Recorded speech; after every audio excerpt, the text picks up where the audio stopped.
The 2024 Wild Card Series is presented by T-Mobile 5G Home Internet. Get internet how you want it.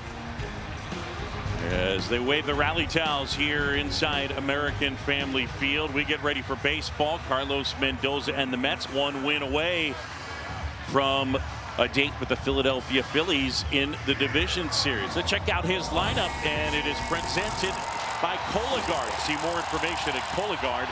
A Met team that finished 5th in the NL in runs per game has Lindor up top. Iglesias will hit second. Vientos into the third spot, flipped with Nimmo, then Alonso, Martinez, Marte, Taylor, and Alvarez rounding out the lineup. Francisco Lindor had such a monster season this year. Got off to a slow start. First 47 games he hit just 193, but he finished with an OPS over 840. And Lindor and the Mets will take on Frankie Montas. And Frankie Montas, four-seamer, sinker, cutter, splitter, which he throws to the lefties a quarter of the time. He likes to mix it up on that sinking action. He will throw a slider. Got a tight spin on it. However, it's gotten hit a little bit, so he can be erratic. The walk rate can get him in trouble, but he also has the potential to be a big-time strikeout pitcher.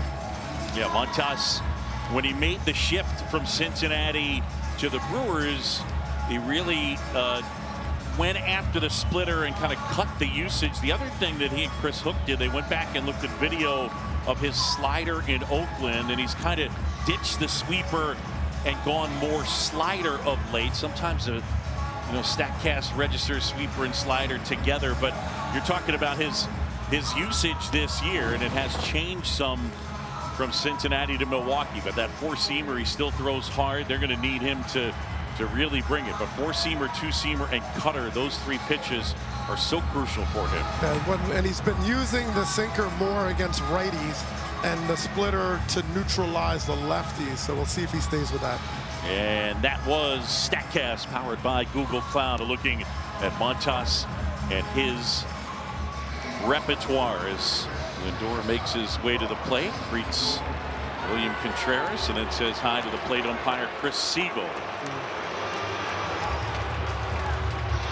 Folks still filing in here at American Family Field for the second straight game. The roof is closed.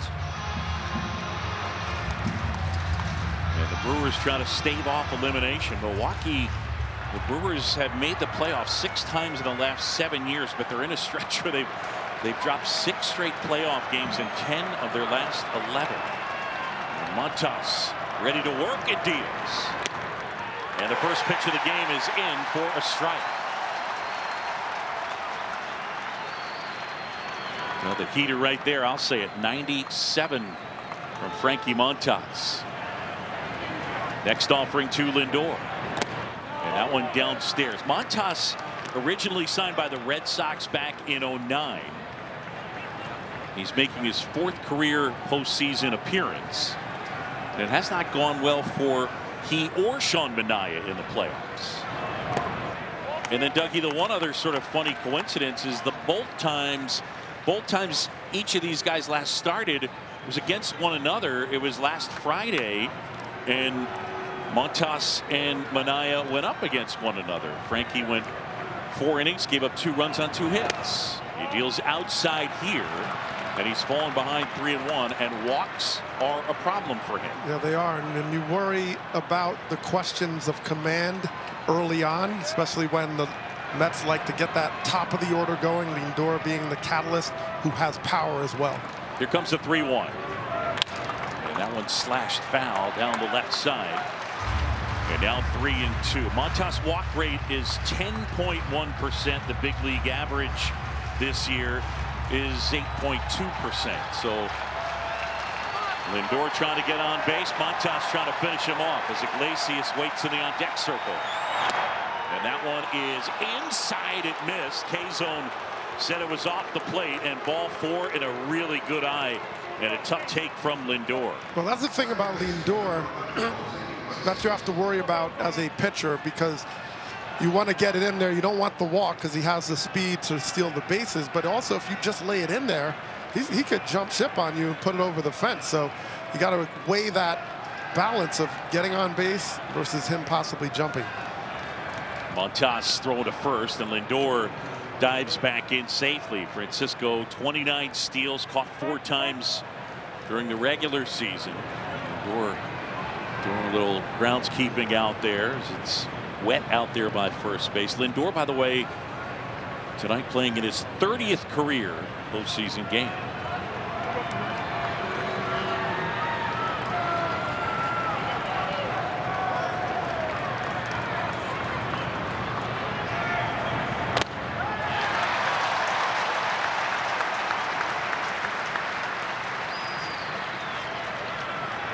Lindor is going to try to do what he can to time out Montas. Got the ability to get the big jump. He's already marked his spot out there with his right foot. 0-1. And that's a strike to Iglesias. Well, Iglesias has been such an asset for these Mets. The ability to move the ball around, hit the ball to right field. Lindor allows them to have that big hole on the right side of the infield for Iglesias. Iglesias able to stay alive there. These two guys were actually traded for one another. Iglesias signed by Red Sox from Cuba in 09. Montas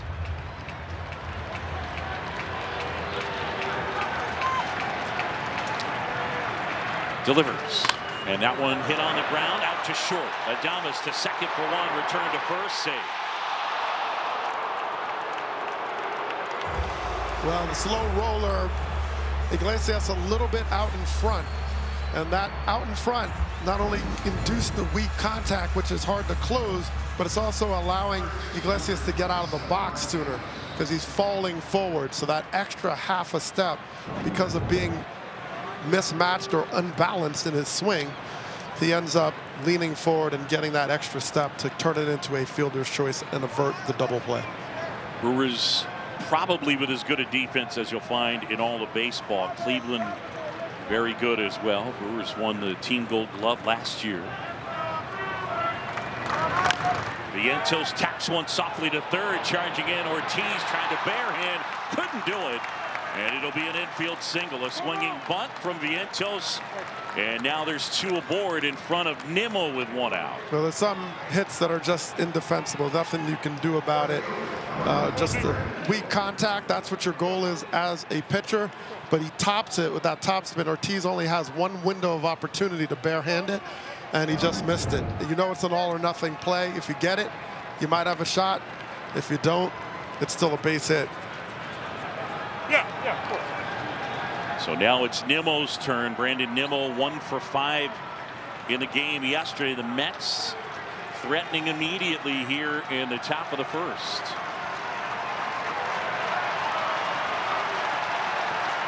Crowd starting to buzz. And Nimmo takes downstairs. Nimmo, patient hitter. And he's got some pop. He got off to a tough start. And he hits here with Vientos at first and Lindor, or I should say Iglesias at second. 2 on, 1 out. Fly ball down the left side, and that'll twist off out of play.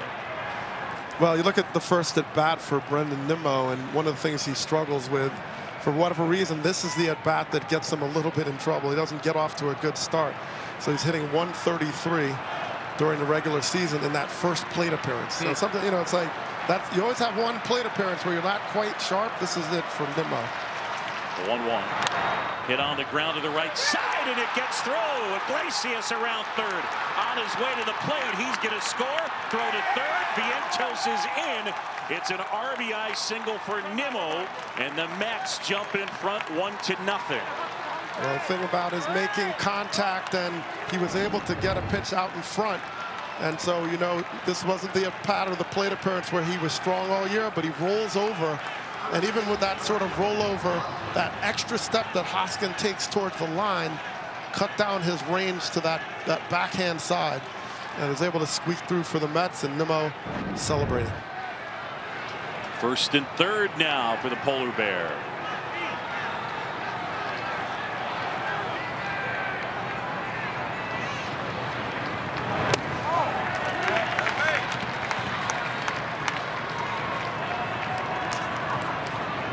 They've had 2 sweeps so far, Tigers and Royals, and you'd have to say both of those moderate surprises.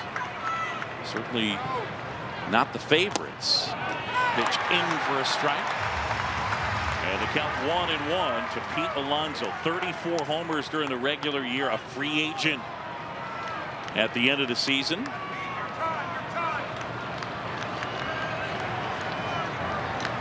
Montas deals. And that is in there for a strike.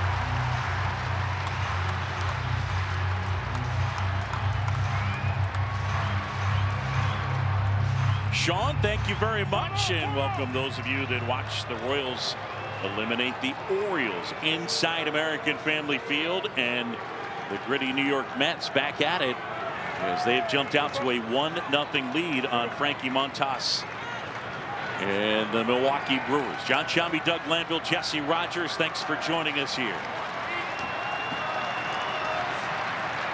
The kick, the pitch on the ground. Adames diving play. Gets it to second for 1, up to first 2.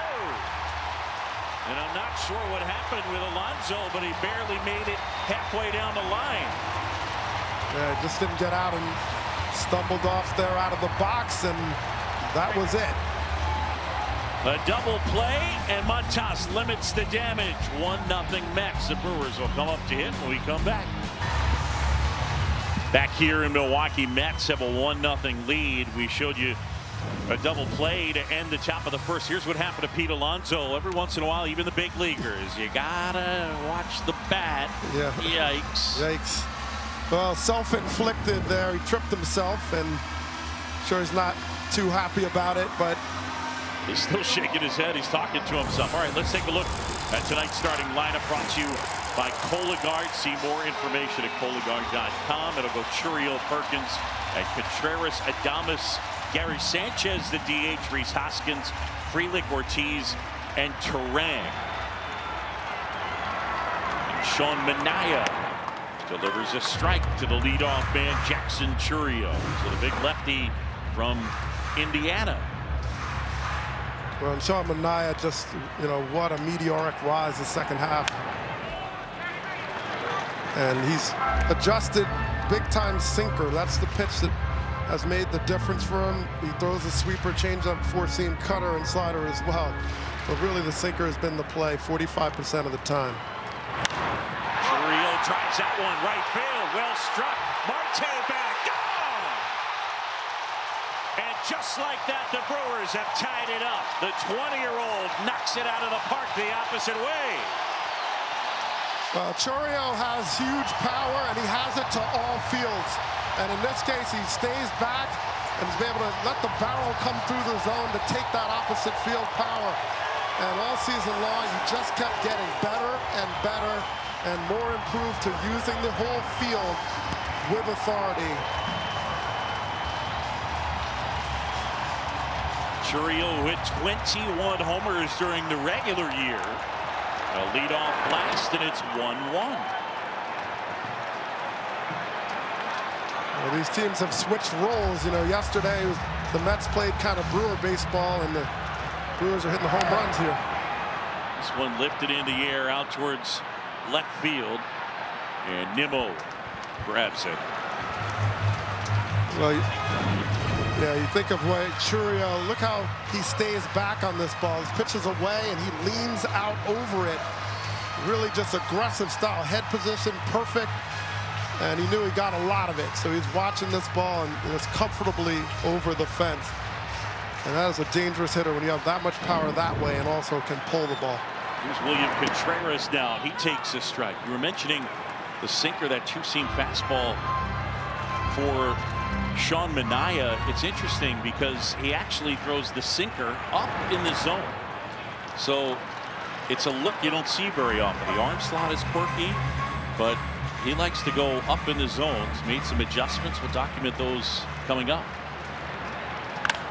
And that one hit hard up the middle of the base hit. Over to pick it up is Taylor. It's a one-out single for Contreras. He hit that hard on the ground. Well, part of being up in the zone, as you mentioned, you're going to live sometimes with and die by the fly ball. Now, in this case, he hangs the sweeper and ricochets off the mound. So you're trying to get the eye level up, which is what Manaea is trying to accomplish. Raise it up. Sometimes have them give up on pitches at the top of the zone and get the strike, but also work that sweeper down, the slider, try to get action to get the chase. In this case, he hung it and he paid for that.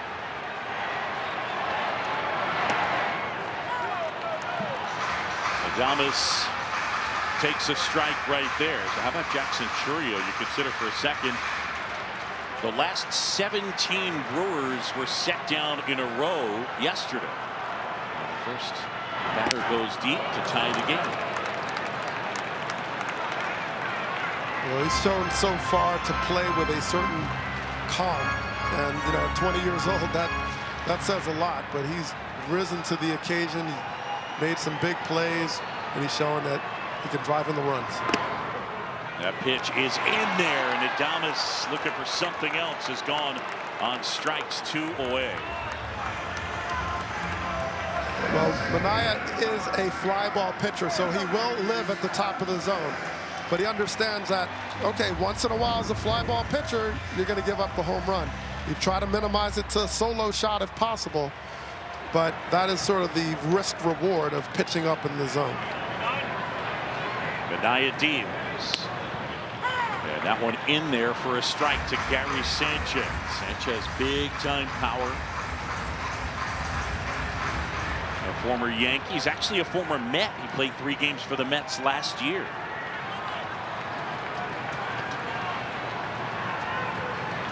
(1-1). We're in the bottom of the first. That one foul tipped into the mid of Alvarez. Sanchez has huge power. That was how he burst on the scene with the New York Yankees. You know, still has that ability to drive the ball to the ballpark, and this gives him this role with the Brewers against left-handed pitching. He is the DH. Contreras at first. And a pitch up and in. Sean Manaea, originally drafted by the Royals, debuted with the A's in 2016. A couple years ago, he went out to driveline and bumped up that velocity. And I mean, it's coming in hot here tonight. I mean, a few years back, you're talking about an average fastball around 90, and we've seen some 95s here this evening already. Yeah, and he's got a tricky arm angle, and he's got good movement to go with it. 1-2 misses a little bit high, maybe outside as well.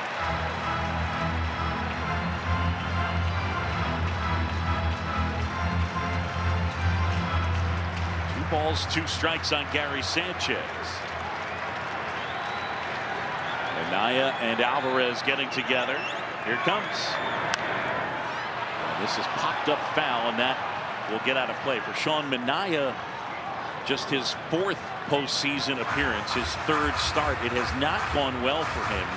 7 2/3 innings, 13 hits, 13 runs, and now, including tonight, he's given up 7 home runs.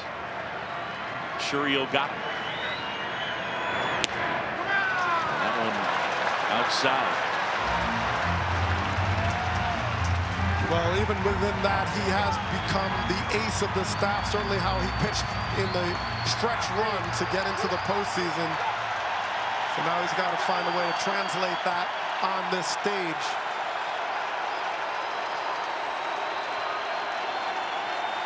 Crowd making noise inside American Family Field. Roof is closed, and the rally towels are out. Runner goes, breaking ball in there, got him looking, and Manaea freezes Gary Sanchez. But here in the bottom of the first, the 20-year-old Jackson Chourio showing off one of those 5 tools, the opposite field power, and the Brewers draw even. It's 1-1.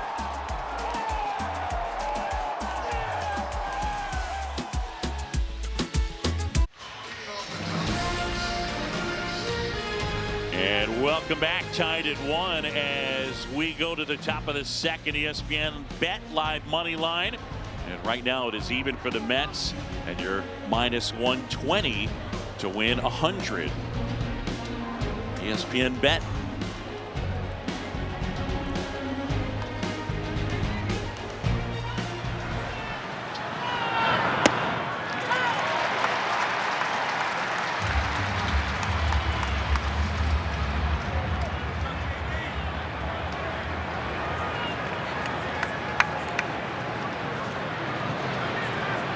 JD Martinez now.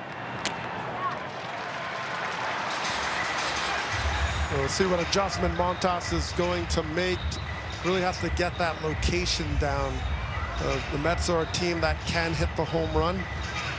They have the ability to knock the ball to the ballpark. That's generally how they've been a team that it can explode for those big innings, like in Game 1 where they clinched, or also Game 1 of this series.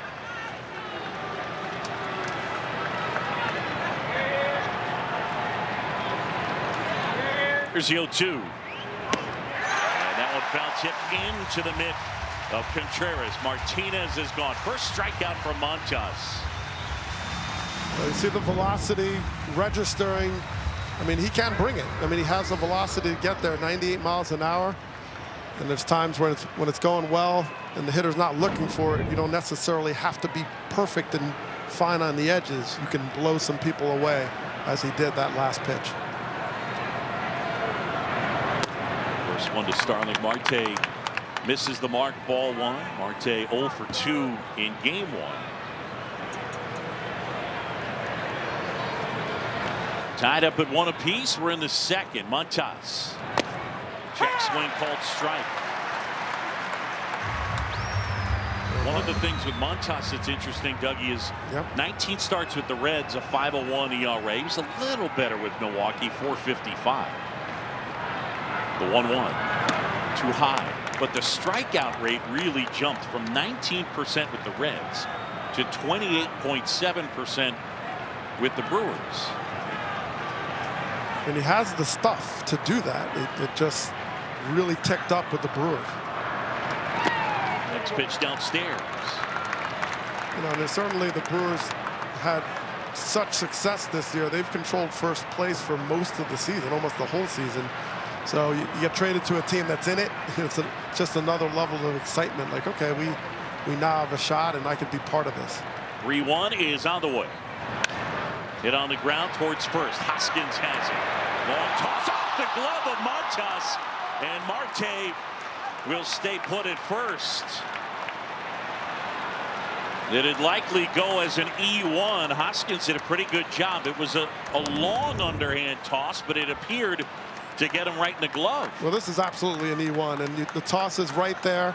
The backhand, he just didn't get there. He didn't extend, and it caught off the edge of the glove. And you know, you go back to the big 5th inning the Mets had in Game 1, mistakes by the pitching, where they're dropping a ball physically there, or also just forgetting to cover, which led to a huge inning. So this is something uncharacteristic of the Brewers. No doubt. They pride themselves on their defense. The numbers back up that they're really good at it. And again, yesterday, you have Payamps not covering first. And then in left field, Churio made a spectacular play and then was not able to make a play he probably should have come up with. And again, they're one of the top defensive teams in the bigs. 3rd in the majors, outs above average. 3rd defensive runs saved. Tyrone Taylor here. That pitch in for a strike. Well, these pitchers work exhaustively in terms of covering the bag. They PFPs, they work on it, and the fielders know whether they have to hit them in the chest or lead them to the base, but it's understanding in that communication. 0-1. And that one softly hit out into left center field. Adames chasing it, a fall for a hit. Marte on his way to 3rd, and he's in. It's a bloop single there for Tyrone Taylor, the former Brewer, with the knock. And their runners at 1st and 3rd with 1 out. Well, the Mets have taken on sort of the Brewers' characteristics of getting that 1st to 3rd. He gets a hair jammed here and fights it off, but then they're able to take the extra base. And Marte, this is his strength. 1st to 3rd, push the envelope, has the speed. And people, the defense, have to pay attention to where Marte is on the field. And he also hits Montas fairly well, so it's a good matchup for him. 1st at 3rd, 1 out. And Alvarez fouls one back. Francisco Alvarez missed a big chunk of time after injuring his thumb at thumb surgery. Was out from April 20th. Came off the injured list June 11th. Out bothered by some hamstring issues, some back issues. The 0-1. Line drive, that's a base hit out into center field. Marte will come in to score. Racing towards third is Taylor, and that's an RBI single for Alvarez, and the Mets have taken the lead. It's 2-1. Well, Alvarez has been swinging a pretty hot bat in Atlanta. He got some big hits, but look, no stride. Just pick the foot up and swing through. A helmet always falls off. That's part of it. And just finding holes, but staying in the big part of the field. And this is something they did in game 1. Go to the opposite field, beat the defensive alignment. And sure, you need a little bit of luck in finding holes, but they're making contact. They're making contact and taking advantage of pitches in the zone. Mets fans making some noise. Dangerous hitter at the plate, and Lindor. He swings here and skies one out towards left center. Chourio settles under it. Tagging at third is Taylor. He will race to the plate, and the Mets have a 3-1 advantage. You know, that's productive outs. Lindor is saying, hey, if I get it up in the air, I have a chance, and as long as it's deep enough. So you don't need the big home run. You're just chipping away, gets underneath that ball, and creates the run from the out. Mets 3, Brewers 1. We're in the second. And Montas out of the stretch.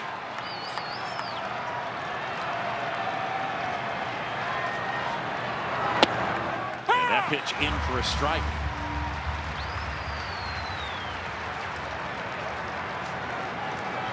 Iglesias bounced into a fielder's choice his first time up.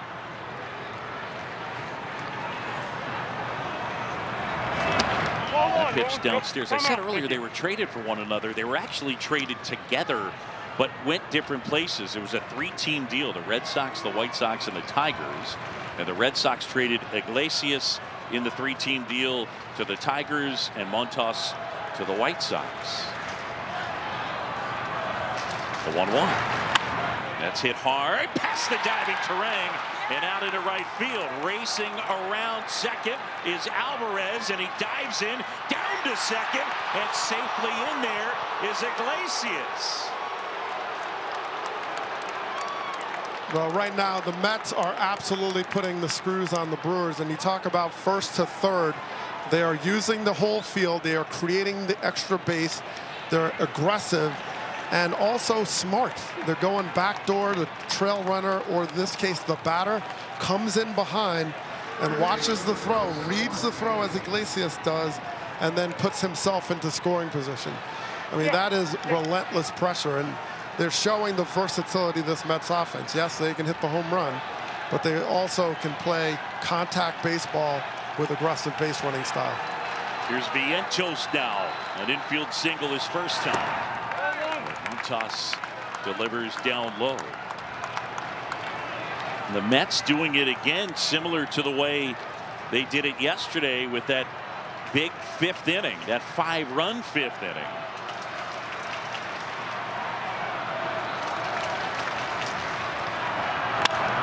High fly ball lifted right field. Frelick settling under it, and he makes the catch. Vientos is out. The Mets leave a couple, but they score twice. And midway in the second, the Mets have the lead. Back here in Milwaukee as we go to the bottom of the second. A great outfit, sir. Time to send it downstairs and check in with Jesse Rogers. Yeah, guys, I'm thinking about what Pat Murphy, the message he delivered to his team. It came back on Monday. He said, look, you're going to get kicked in the teeth. It's about a response. We saw them respond yesterday, but they fell behind. Here again, they fall behind. Chourio with the leadoff home run for them. But here again, they're behind. So that message of response needs to be sort of heard by this team. And I took that to the players during the batting practice, and they told me, look, how many days were we in first place? So I went and checked. 173 days in first place for the Brewers. There's only 187 days in the baseball season. So the point was, this team knows how to win. They just have to go out and show it. Rhys Hoskins here with a count 1-1. Pitch in for a strike. Right on the edge. Hoskins, then Frelick, then Ortiz against Minaya. Christian Yelich not able to play following back surgery.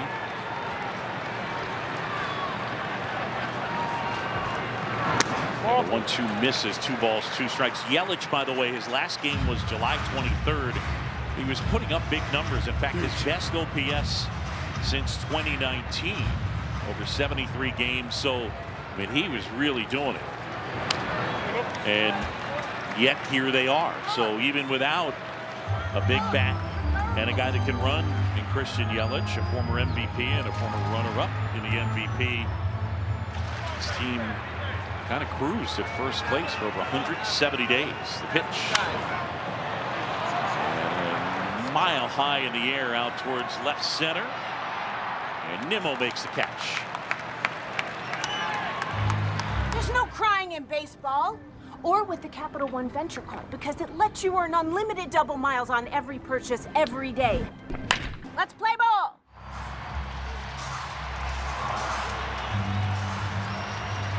Sean Manaea now facing Sal Frelick. Frelick will take a strike. Frelick, there was some question going into yesterday as to whether he would be able to be on the roster, whether he'd even be able to play. A gruesome injury last Friday. That one fouled off. Yeah, I'm amazed. I was on that game, and this is a ball right down the line. He jumps, and that recessed wall had a metal frame around it. And watch his hip. Boom. I mean, and this guy is tough as nails. I mean, they knew that if he couldn't play, he was really hurt on that. But the fact that he was able to get back after a few days is amazing. Reaches out, flares that one foul. Yeah, so Frelick with a bruise. And, oh, look, yeah, some padding out there. Yeah, they fixed that very quickly. Yes. Matt Arnold saying, you guys are going to need to fill that in there. I remember playing with the Cubs, and Brant Brown, a teammate, hit a hard ground ball into the dugout, ricocheted, hit Ryan Sandberg, and the next day there was netting up there. They were like, that's not happening. Manaea ready, taking his time, and now time is called. Frelick asking for and is granted by Chris Siegel, our plate umpire. I thought Alex Tosi, who was yesterday's plate umpire, did a really solid job with balls and strikes. The 1-2. And that misses. 2 balls and 2 strikes. Well, Manaea, you just see how he jumps off the mound in that finish. I mean, he really gets that sidearm delivery down, and he leans into it when he's trying to get that extra something. That one missing outside. Yeah, there's that crossfire, right? So the way he steps with the right foot and then comes around with the left leg and left arm. 3-2. Back up the middle. Lindor has it, spins, throws, got him! Oh boy! And Quentin Berry, the first base coach, saying, please look at it. I mean, what a play by Lindor, and he did not have a lot of time with Frelick running down this line, but he comes across, and Lindor is aggressive. He plays on the shallow side, so he's in that dirt, so he has to cut that angle sharp and then spin, pirouette, get on top of the ball, and boom. They're not going to look at it. No, I mean, just looked like a half a step. I mean, right there. Ooh. Boom. Just a beautiful play. Nice job by Alonso to meet the ball halfway. Well, if Dansby Swanson does not collect his 3rd straight Gold Glove in the National League, it will likely go to Francisco Lindor. Pitch to Ortiz, lifted to right, Marte. And Starling Marte makes the catch. 3-1, Mets with the lead. Hey, welcome back. We're inside American Family Field here in Milwaukee. ESPN Bet, the live money line right now. The Mets at -320 and the Brewers +230. ESPN Bet is the official sports book of ESPN. New players can get their first bet on tonight's game insured up to $1,000 in bonus bets. Scan the QR code to download the ESPN Bet app and get started today. What a play.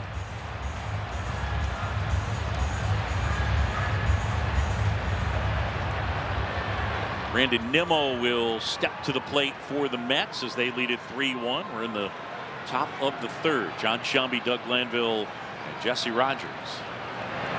Nimmo checks his swing, appeal to 3rd, didn't go. This is Mike Estabrook.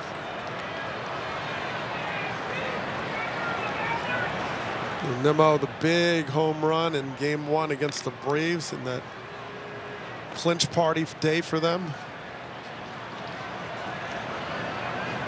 The 1-0 is cut on and missed. Joe Ross getting loose. There was some talk around Pat Murphy taking Peralta out yesterday when he did, but I mean, here tonight, there is no tomorrow, and you got to be aggressive. Well, he looked at the numbers third time around. Peralta has his struggles. 5th inning, 6th inning, ERA spikes. Pitch in for a strike to Nimmo, and it's 2-2. So he elected to get his starter, who is his ace. Yep. And said, I'm going to, got him after 4 innings. And they've had an elite bullpen, and Pyomps has been great. Very good. The 2-2 is tapped foul. It also tells the story of the Brewers, that, having this incredible year without the rotation. They lost a lot of guys in that rotation. Corbin Burns, the Woodruff is hurt, so they're working on, an injury-plagued situation. 2-2 foul back. Yeah, they had some pretty good finds. Guys like Tobias Myers, Colin Ray, doing excellent work. Good work. Lost Wade Miley. I mean, they're working with, basically lost 4 out of 5 starters and went out there and figured out how to win a division. 2-2. It's outside. There's Nimmo with that good eye. Yeah, this is something he does well. He didn't have the batting average he wanted to have this year, but he still gets on base. Got the polar bear lurking in the on-deck circle. 3-2, hit to center. Chasing back is Perkins. Back some more, and he makes the catch. When you look at how this inning in the second started, the mistakes that the Mets are capitalizing on. Montas gets there, drops the ball, and then it becomes a 1st to 3rd parade. Base hits all over the place with the speed on the bases. Iglesias goes the other way, and watch how, as the trail runner, he takes advantage of this throw. Not a fast runner on Alvarez. He gets in, and immediately Iglesias goes backdoor and puts himself in scoring position. Check swing, but he went too far. And it's strike 1 at Alonso. The Mets have already gone 1st to 3rd 4 times in this game. So we talk about base running metrics and your eyeballs. The Brewers are probably as good a base running team as there is. And yet the Mets taking a page out of their book. Ortiz throws out Alonso. And there's 2 away. Well, not only are the Brewers so good in the bases, but they're the fastest, right? They're a team that has incredible speed, and it plays well on the bases, but it plays well in why their defense is so good. So, they're just on their heels right now, and the Mets are playing that game. 1st to 3rd, contact, and really putting the pressure with their legs. And here is J.D. Martinez. It's that in the air, left field. Churio is there to make the catch, and a nice easy 1-2-3 inning for Frankie Montas. Midway in the 3rd, and the Mets have the lead. Want more postseason stats? Just ask Siri. Who has the most career postseason home runs?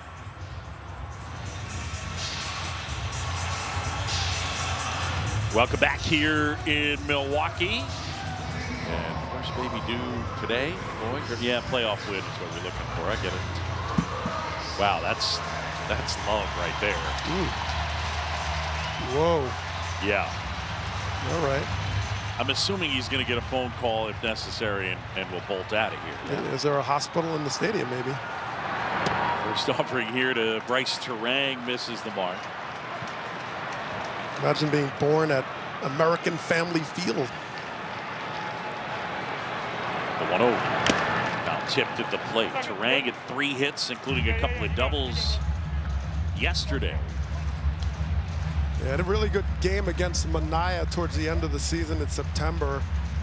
Just carves the ball the other way. He just punches it to left field and uses his legs. And once he got on, he stole 3 bases. And that's the type of pressure the Brewers have to find a way to create against Manaea. Yeah, that start for Manaea, again, we mentioned it was last Friday against Montas And here at American Family Field, 3 2/3, he gave up 6 runs, 5 earned on 7 hits. Rhys Hoskins took him deep. That one up the middle of the base hit. And Turang continues to solve Sean Manaea. And Turang he is this, even though he's hitting 9th, he's turning the lineup over. And he's turning it over for the young guy, 20-year-old Jackson Chourio. It's amazing to think, and I feel weird saying it, but still we'll go ahead. Yeah, the youngest player in postseason history with a leadoff homer at 20 years old. Youngest player in the majors this year. But what I was starting to say, Doug, is, I mean, as an amateur, they gave him $1.9 million. So they saw it coming. Yeah. Like, you know, they dumped a whole bunch of money on him when he was just a teenager and thought this kid's going to be a stud. And then this past December, they gave him $82 million, and he hadn't played the majors yet. I mean, it's impressive, and, you know, a lot of times you don't necessarily get that right, but in this case, he's off to an incredible start. Swing and a miss. I mean, he's got so much whip in his bat, and, you know, because you look at the power numbers, his home runs this year were spread all over the place. I mean, you know, he just hit him the left, he hit him the center, he hit him the gaps, he hit it opposite field. I mean, that is a really positive sign. Swing and a miss. And now the count is 1-2. Chourio, who hails from Venezuela. He was signed in 2021. Yeah, $1.9 million amateur bonus.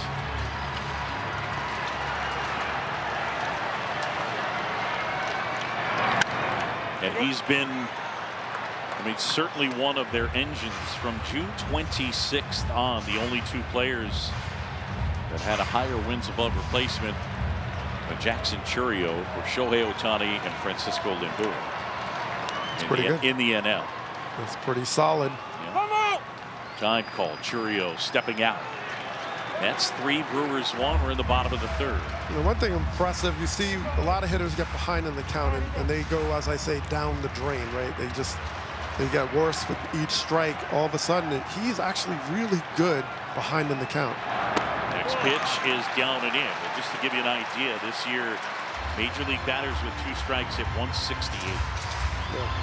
Yeah, to your point, he homered on an 0-2 pitch in his first at bat.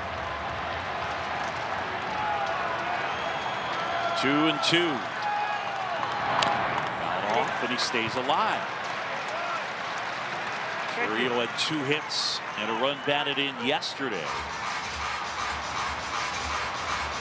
And in all season long, I was talking about the opposite field power, but it's also extra base hits. He hit 432 balls hit to the right side. So he knows how to work line to line.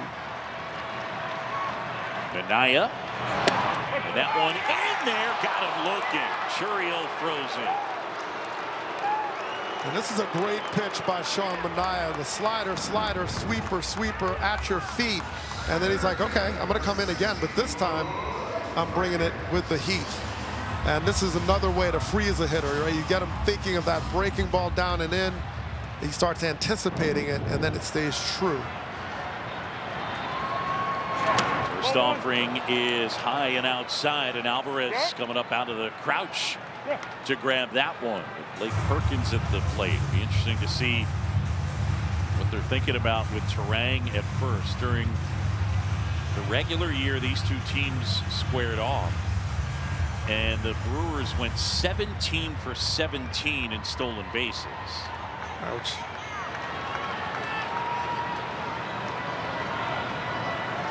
Manaea holding, and will throw it first. Turang back in. Bryce Turang with 50 steals, was caught just 6 times. And, you know, one of the things that makes Milwaukee with all that speed so difficult to deal with, you look at it, stolen bases, 2nd in the majors, success rate 3rd in the majors, and Fangraphs base running stat number 1.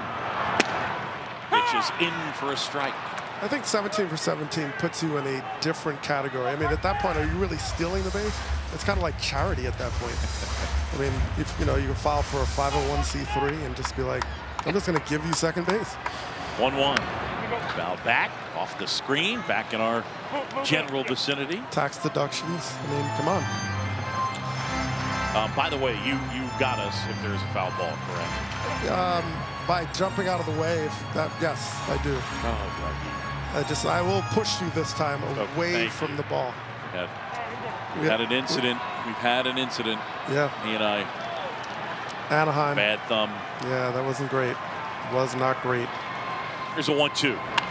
On the ground, Lindor dives and then shovels it over to second, but safe at second is Terang. Wow. I mean, that Lindor even turned that into a play.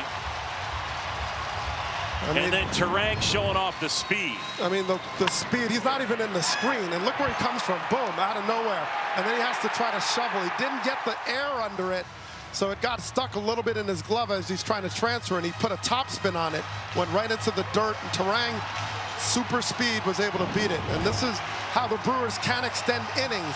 The speed, this is a fielder's choice, the base hit, whatever it takes. They find a way to keep the inning going. So it'll be an infield single, 2 aboard, 1 out. And it's William Contreras. Contreras with this crowd buzzing. Brewers down 3-1 in the third. Minaya. Strike on the outside corner. Contreras, a dangerous hitter. You talk about, I mean, he had all kinds of pitches well this year. It didn't really matter what you threw him. And he has power to all fields. Breaking ball in there for a strike. Yeah, beautiful job. I mean, when Minaya has the ability to put that fastball in on you, sink it at the top, and then backdoor you on the sweeper, you got a lot of ground to cover as a hitter. 0-2 now. Swing and a miss, struck him out. A fastball just above the zone.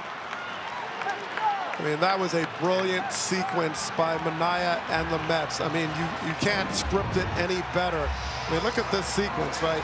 Pow, fastball dotted, backdoor sweeper, elevated fastball. I mean, you can't cover all of them. And once you get in swing mode, especially after you realize you took some good pitches, you're like, all right, I got to make up for it. But then he gets you to chase at the top. First offering missing to Willie Adames, although K-Zone said it was a strike. I can't get over the velocity from Minaya. Again, I mean, this is a guy you go back, StatCast, and look before his work at Driveline. He was averaging in 2020, 90.4 was his average fastball. This one lifted out into center field. Taylor charging in under it. And out number 3. Minaya pitches around the trouble. The Brewers lead 2. Back in Milwaukee with Mets manager Carlos Mendoza. Tell me about Minaya right there to get out of that inning. Yeah, I thought the way he controlled the running game, you know, you got a base stealer, that's part of what they do really well. I thought he did a good job, not only controlling the running game, but still executing pitches, you know. Best hitters coming up, and he mixed well. He kept attacking, and he got out of them. I wonder how impressed you are with your guys at the plate, considering just a couple swings and misses. They're putting balls in play and took advantage of a miscue there by the Brewers. Yeah, definitely they don't make a play. And I think we're doing a good job fighting that two-seam, especially to righties. We're just trying to stay inside that sinker, trying to put the ball in play, make things happen, and we just got to keep doing that. Good luck. Thanks. Back to you, Boo. All right, Jesse, thank you so much. As Marte ends up with a single the opposite way. So little ball is what's been happening for the Mets. 13 hits in this series, 11 singles. And there goes Marte. Down to second, tag out at second. Well, Marte's like, I'm not going anyway. I'm going to pose for my GQ magazine right here. And he goes head first, but they might have gotten him, so he's now conceding. But nope, they're going to look at it. Oh, now he stops himself. Now look what his tag is. It's on the back half. Oh, yeah. And is that left hand there when the tag comes down? That is the question, or the right hand. He comes over. Now he's off the base for a heartbeat, so that's another complication. New York is challenging the front hand, second base. back pocket. I mean, it's tight. And he goes over the base, tries to hold on with that other mitt. Marte continues to hit Montas well, and they were talking in the interview about staying inside the ball. Well, he gets the base hit just doing that.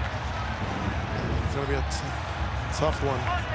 All right, so watch the tag here. Back pocket. Where's his right hand? Is it there? Doesn't look like it quite got there. It's so close. So, Marte, this is what he brings, though, to this Mets team. The speed element, the first to third.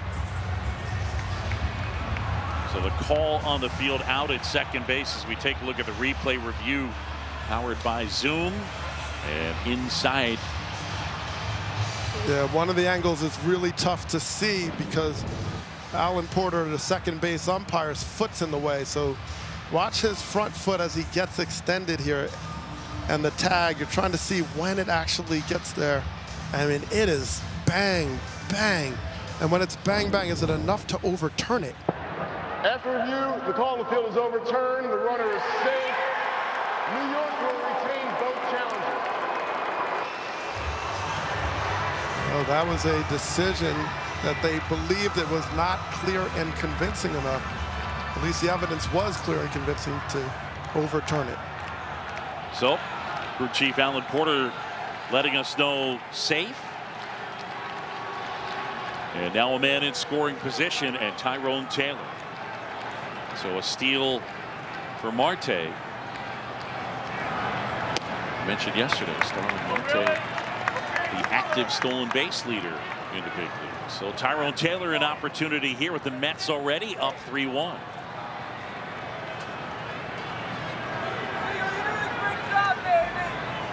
Montas, pitch to Taylor. Taylor a single and a run scored. His first time on. A former Brewer. See it happen a ton in baseball. A guy is with an organization, somebody in the front office moves to another organization, and eventually they bring him along. Well, David Stearns very familiar with Taylor's skill set. The ability to defend is probably the first thing. He's an elite level outfield defender. And so David Stearns, the former president of baseball ops with the Brewers, made the move as he acquired a couple of former Brewers in the offseason, dealing with his buddy Matt Arnold. You got Taylor and Adrian Hauser. 2-2. Well, Taylor brings a lot, and he brings a lot of energy. He plays hard. I mean, he really runs hard. He scored from second base on an error yesterday. I mean, this is someone that brings those intangibles with the speed, and he got hot in September. Got a lot of starts as J.D. Martinez was struggling, and he's also a pull hitter that can do damage. Montas ready. Swing and a miss, and he got him to chase down and away with a slider. Fans, your team, your players, your home for postseason baseball. Get personalized highlights and push notifications just for you. Download the MLB app today. It's about as good an app as you'll find. True that. So one down man at second, Francisco Alvarez. And the pitch is in for a strike. Well, no doubt that Marte is eyeing that third base opportunity, just bouncing around a little bit. Ortiz, the third baseman for the Brewers, is very deep, and he's going to have to be, racing Marte to third should that be what he decides to do. He's had a lot of pitches to time Montas. He's historically, as you mentioned, an excellent base runner, so he knows the tips, he knows the timing. Here's the 0-1. Foul back. Alvarez just a baby, only 22 years old. Super talented. Well, when he got hurt earlier in the season, they really felt it. I mean, as a young catcher who garnered that much respect with his staff and leadership, they missed him a lot. Next offering missing. And now it's 1-2. The idea of hot and cold is always interesting. Alvarez finished the last 58 games hitting just 189 as McGill gets loose in the Brewers pen. but the last 10, he hit over 300 and slugged over 700. So I'm sure he's feeling it a bit better right now. He's already come up with an RBI single in this one. He's also done such a good job of bringing his staff along. And you think about the trust that's required. You have Quintana, Minaya, Severino. You have veterans that have to really put this trust in. And, Turin certainly helped, but he met the challenge. Now back to the screen. You heard from manager Carlos Mendoza about staying inside the sinker. One of the things that Montas is struggling with is the sinker location has been high. It's up in the zone, and it's flattened out up there, and the Mets are just kind of putting the barrel on the ball. Right field, right field, right field, right field. Swing and a miss, and he got him to chase. That was the splitter. Yes. He doesn't use that a lot. He doesn't use it as much to righties. It's a big pitch he likes to go with lefties. Or certainly more frequently, only about 11% of the time during the regular season. But that one was very well placed. And Pat Murphy is not going to let Montas face Francisco Lindor. So Lindor will not get a third look at the right-hander. And with that, we will go to break. Mets leading it 3-1. You're watching the 2024 Wildcard Series presented by T-Mobile 5G Home Internet. Get internet how you want it. Pitching change back here in Milwaukee, and Trevor McGill will take over. Hard-throwing right-hander. His brother Tyler is on the Mets, although didn't make the postseason roster. Well, McGill, you talk about coming with the heat, four-seamer and a knuckle curve. That's what he's got for you. Closed out a lot of games, so he's been much more in the save position. He's got 21 saves during the regular season. And this is a high-leverage moment that the Brewers are trying to stop. Lindor waits and fouls one back. McGill had a really good year. 21 saves. He was the guy that functioned mainly as the closer with Devin Williams out. Remember Devin Williams, they lost him on the first day of spring training with fractures in his back. Marte at second. Lindor checked his swing and a ball in the dirt, and the tap dances out of the way. In many respects, because of the injury to Williams, you see it as an advantage in these moments for their bullpen, because they had a lot of guys close out games. And what you've been able to do is you give all these bullpen members, relievers, experience in high leverage situations. You're closing out the ninth. And so in the postseason, every inning, every pitch is high leverage, and that should be an asset for them. It wasn't in game one. 1-1 will not be made. We mentioned little ball for the Mets. One of the things that's interesting, we push the idea of how big the home run is in the postseason, and normally it is. It has not impacted this postseason so far. Lindor fouls it back, but specific to the Mets, the home run ball's been a big part of their offense. Up and down their lineup, they could hit it out. Of course, led by this guy. He hit the huge homer in game one on Monday. But their win yesterday was their first win in which they did not homer since September 16th. Lays off there. Check swing. Did not go, says Mike Estabrook. So again, yesterday was the first time the Mets won a game in which they did not homer since September 16th. So, I mean, I would take that and spin it more as during this run where they've won games, normally they're homer. Lindor takes it, and that's in the dirt. Well, now it's 3-2. And they just reminded everybody that their offense is versatile. Right. And the fact that you hear the manager talk about staying inside the sinker, that is a plan and an approach. And we've watched them, right-handed batters, rifle balls to right field all night long. 3-2, popped up. Out into shallow left field. Churiel coming on, and he makes the catch. And McGill able to get Lindor.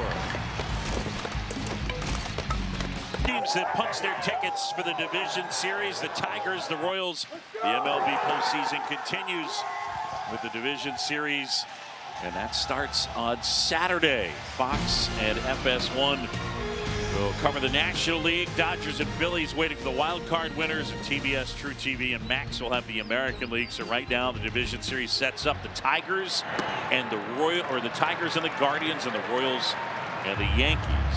Phillies await the winner of this series. Dodgers await the winner, Braves and the Padres.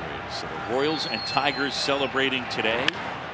On the ground, hit hard. Lindor backs up, steadies, throws low.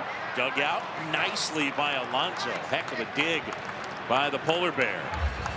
Well, great play by Alonso. He's done this a few times with Lindor, especially when Lindor first came back. He was throwing balls in the dirt. It wasn't quite getting there, but he had time. Sometimes you have too much time. Think about it. Takes a bunch of steps, and this doesn't quite finish, but Alonso puts his body in front of it. If he missed it, would have hit him. By the way, how about the Tigers and the Royals? Whoa. Start with the gritty Tigers. Wow. A.J. Hinch eliminating the team he led to a world title, the Astros. That's the third Vientos. And a nice play there. And the Mets playing good defense here. And then the Royals, a year after losing 106 games, are now moving on to the division series, and the Royals will play the Yankees. All of a sudden, it feels like it's 1978, right? 77, 78. Yeah. And young teams, and particularly the Tigers, I mean, they got rid of all their veterans. Like, okay, let's see what these young guys can do. Oh, they can do playoffs. 2 outs on 4 pitches for Minaya, and Frelick takes the strike.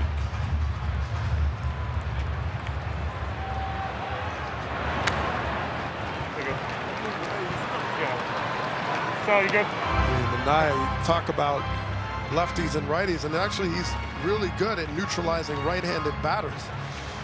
You know, as he's shown, being able to crossfire in and out. That one hit up the middle of the base hit. And Frelick is aboard. Well, let's look at how Minaya has just been freezing these Brewers hitters. Just watch the slider fastball combination. Boom, up through the zone. Back door, right there on the front. Coming on the around the back, the top, north, south, east, and west. And he's doing this with 2 pitches that have just been dominant because of his location, his timing, and just the way he's been able to finish them.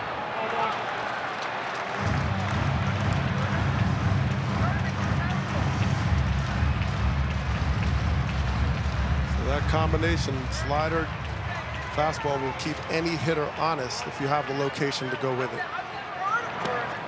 Inside to Ortiz. Joey Ortiz, 0 for 1. Thank you. This guy was one of the key pieces, Ortiz, that they got in the Corbin Burns deal. Originally drafted by the Orioles in the 4th round, 2019. Versatile infielder. Likely will be their shortstop if Adames departs via free agency. Terang can play short as well. They're going to have to plug some holes. And to be honest, the other guy that's a possibility on the infield is standing over there at first. Sal Frelick played a little bit of infield this year. We talked about it yesterday. We worked with Dustin Pedroia in spring training.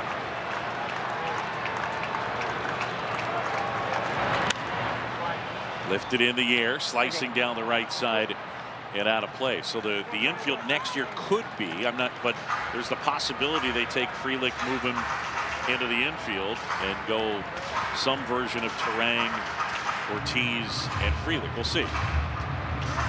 Well, the versatility, especially today, the players play a lot of different positions. You look at the Orioles, they have like 12 shortstops on their team.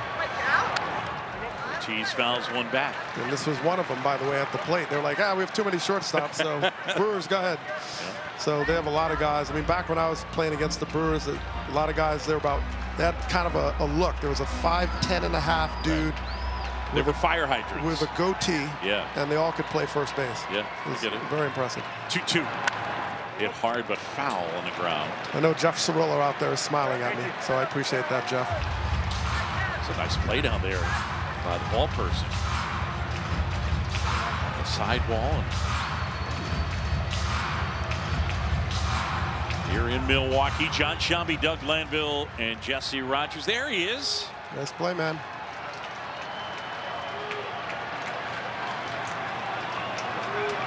Two. And that's pushed foul out of play. By the way, yes. And this is real. This year was the first year, I should say, that ball people were elected to the All-Star game.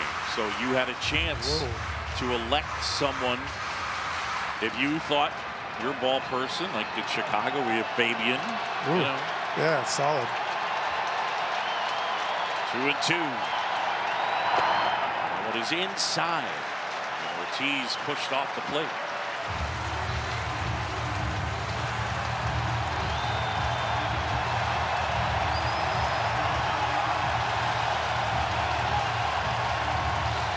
Crowd on its feet.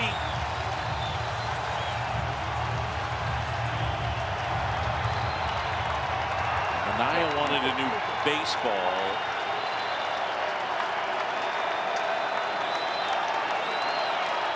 Ortiz stepping out. 3-2, 2 outs, man at first. The folks here at American Family Field on their feet. Full house, roof closed. Mets 3, Brewers 1, bottom 4. Minaya. The 3-2 on the ground is short. Lindor charges and throws him out. And Minaya, excellent here. 4 innings. He's allowed just the 1 run. More information. Trevor McGill back to work. And McGill will face Iglesias, Vientos, and Nimmo. Now, yesterday, Pat Murphy went to the pen early, aggressively. Brewers posted the best bullpen ERA in the National League, second best in all of the majors. It's been kind of a calling card for the Brewers. And not just about Hader and Devin Williams, although they've been pretty nice pieces when you can cut the game down to 8 innings, but they've continuously found quality arms. Check swing and a ball in the dirt, and Iglesias went too far, and it's called a strike by Chris Siegel, even though Vic Carapazza nodded and said, I think Chris is right. Well, a lot of times you hear the adage around pitching and defense, and you know the Brewers showed how important it is with all the players that they lost this offseason. That one in there, called strike 3, and Iglesias is gone. Well, it's one thing to throw 100 and 101 miles an hour. It's another thing to put it right on the black. So not much you can do as a hitter. You're trying to neutralize. All right, is he going to throw that curveball again? Well, look at that run. Just the way the ball just has that slight right turn to clip the corner. It starts away and then fades back in. Frozen. Vientos takes down and away. Vientos 1 out of 2. You might be wondering, the Mets wearing number 24 on their jerseys, and that is to honor the late great Willie Mays, who played his final 2 years in the majors with the Mets, 72, and then part of that World Series team in 73. The Say Hey kid passing away this year, June 18th. And the Mets honoring him with the 24 patch on their left sleeve. The 1-1. That's in for a strike.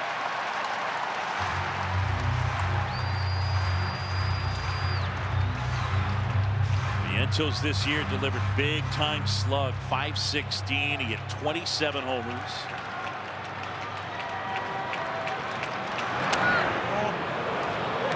Takes upstairs. The big league slash line this year, average was 243, on base 312. Major league hitters slugged 399 this year. So it puts Vientos 516 into some perspective. 2-2. In the air, foul, and that's going to get out of play down the right side. Yeah, Vientos showed he can handle a lot of pitches. I mean, four-seamer he crushed, had a 670 slug on four-seamer. Even did well on changeup, so it wasn't like you could get him. You have to get him with spin, slider, curveball. That is your best bet, but he doesn't miss the fastball very often, and as you mentioned, prodigious power. swing. Did he go? Yes, he did. Vic Carapazza rings him up. I mean, it's so hard to face a guy that has 2 pitches. It seems simple, but he's throwing 101 and then dropping a curveball that's 12-6 in spin. And the tough thing about when you have that 12-6 type of rotation, for a second it looks like the fastball. It has that spin. It's just spinning the other way. But by the time you figure that out, it's dropping off the table into the dirt, or it's 101 at your neck. It's just a very hit or miss type situation. Nimmo fouls one away. McGill is probably a decent example of the quality work that the Brewers do in identifying talent. You see teams now trying to find high velocity pitchers with certain pitch characteristics who may not necessarily be getting good results. I bring you Trevor McGill, a couple of seasons with the Cubs and the Twins. McGill 67 games in 21 and 22 for those 2 teams. A 6.03 ERA in 68 2/3 innings. Well, he's come to Milwaukee and put up a 3.11 ERA over the last 2 years. He's been a big-time piece. And he walked right into a closer role. I mean, you know, the ultimate vote of confidence on his progression. The 1-1. That's inside. It hit him. Nimmo hit by the pitch, and he'll take his base with 2 outs, a man aboard, and the inning extended. Alonso will get an opportunity. Yeah, that curveball, that knuckle curve kind of sailed on him. He didn't quite get on top as much. It had more lateral spin, and Nimmo had no interest in moving that elbow. That's the advantage of those elbow pads. He just can keep it in there a hair longer. But that's Nimmo's job. Often he is an on-base machine. Today in the 4-hole, but he knows getting on base gives Alonso a chance to drive one. That one fouled back. Deep Alonso 0 for 2. He's grounded into a double play, and he's grounded to third. He's just been a hair off the last, just fouling a lot of balls back. Right side, not quite getting the head where he wants it, that out in front. McGill the 0-1. That's too high. One at 99 from the big right-hander, and he's big. 6'8", 255. 30 years old. From the Los Angeles area.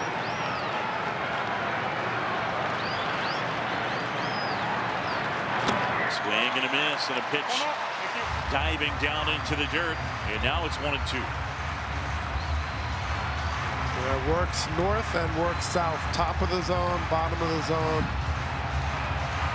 and forces a lot of hitters into guess situations. And did he just balk? Yes, he did.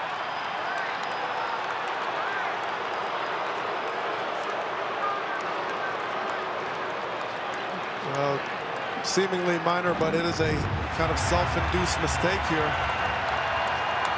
He comes set, he stops, and then he starts again. And easy call for the umpiring crew. I got a beef with that rule. I just do.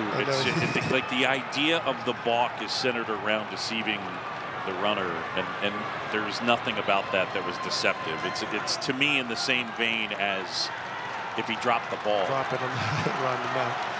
I mean, with a guy at third, if you drop the ball, the run scores. Run scores. It's a terrible rule. The 1-2.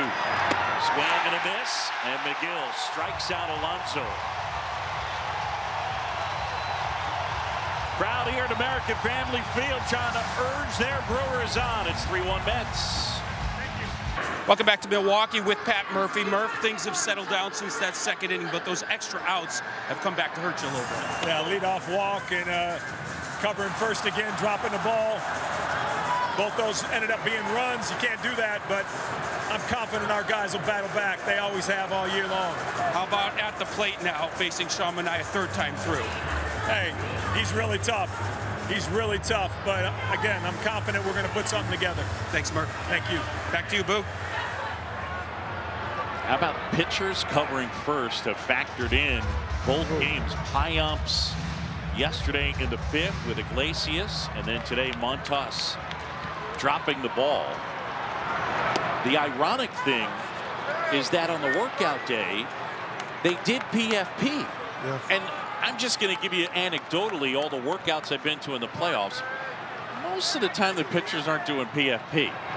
I mean, yeah, fundamental, and you know, it's a timing play. Yeah. And usually, you know, sometimes you lead the guy to the base, sometimes, but you got to run through the ball, and Montas is slowed up at the end of his glove. But the point being, for the fans at home that are saying, well, don't they work on that? Yes, in fact, they worked on it the day before. Well, and also the other run yesterday, Chourio misplayed a ball. They called it a double, but that led off. That was a rally starter for the Mets. Terang, the other way, foul ball down the line. Off the sidewall, and it gets past Nimmo. Terang around second, but he'll stop there. Well, Terang, you could probably say that he kind of owns Sean Manaea. It's a small sample size, but I mean, he's got at least 5 hits going here off him. He hasn't gotten them out, and this includes that September game. But the speed, he just slaps it. It's just an easy swing against lefties. Not trying to do a lot, just making contact, let his speed do the work, and puts himself right at second base in scoring position and gets something going for these Brewers. And now it's Jackson Chourio, a homer and a strikeout. He fouls that one away. Chourio, his home run in the bottom of the first, tied this game at 1. The Mets scored twice in the second, and here we are, 3-1. Mets, bottom of the 5th. If the Mets win this game, they sweep the Brewers, and they'll move on to take on the Phillies Saturday in the division series. Breaking ball hit on the ground to the right side. Iglesias flips the first. Let's send it to the studio now and check in with Kevin Connors. All right, Boog, Kyle Higashioka homered to tie things, and just seconds ago, Manny Machado unties him. Don't hang a curveball in the middle to the $350 million paid man. Manny Machado will deliver. 2-run double. The Padres are still batting, Boog, in the bottom of the second inning over on ESPN2. A 3-1 San Diego lead. Yeah, that place gets really loud out there, Petco Park. As you see Alvarez and Manaea getting together. I want to show you something as far as Sean Manaea. Sean Manaea warming up pregame.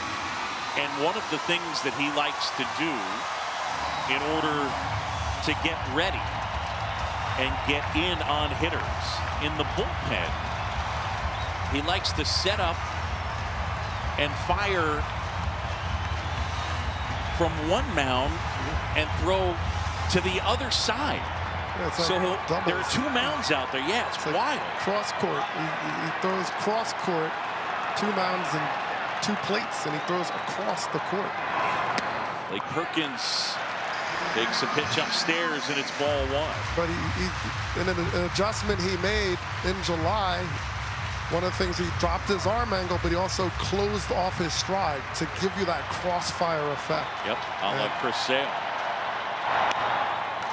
That one inside, and now it's 2-0. Check this out. Look where the catcher is. Whoa. I mean, so for you to be able to throw at that angle, you have to really work your lower half to position yourself well. And this gives him that nasty angle. Next pitch fouled away. But yeah, it was during the year Manaea was watching in July Chris Sale and the Braves in town. He watched Chris Sale pitch. He talked to Jeremy Hefner in the dugout. He said, I want a little more of that crossfire action. I think I can do it. 2-1, drilled center field. Taylor racing back some more, makes the catch. Tagging from third and coming in to score is Terang. It's a sacrifice fly, and the Brewers are within a run.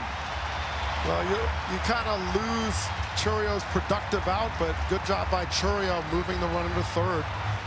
And that productive out set up the sacrifice fly.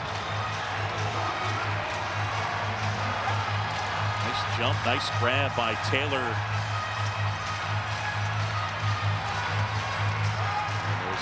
Yellow rally towels waving in the air.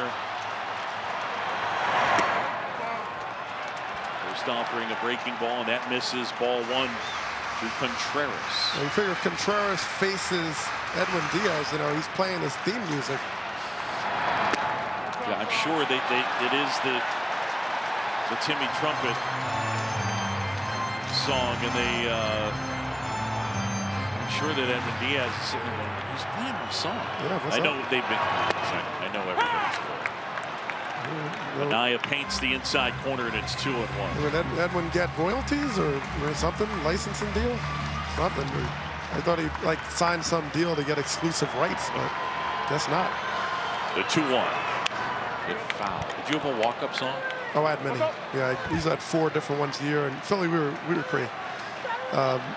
Yeah, I had a lot of songs. I mean, as you know, a Hall & Oates fan, so I had to do I Can't Go For That. Oh. Man Eater. But I also had jazz and Peter White and all kinds of stuff. So my walk-up song. Oh, yeah.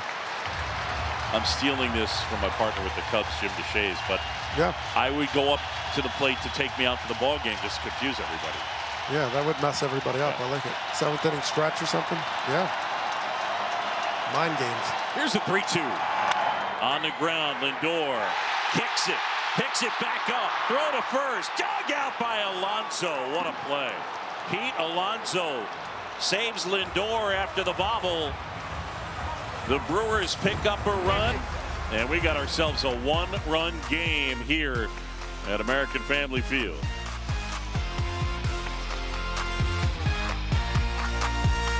Back in Milwaukee, Sean Manaea getting the hugs, so looks like he is done for the day.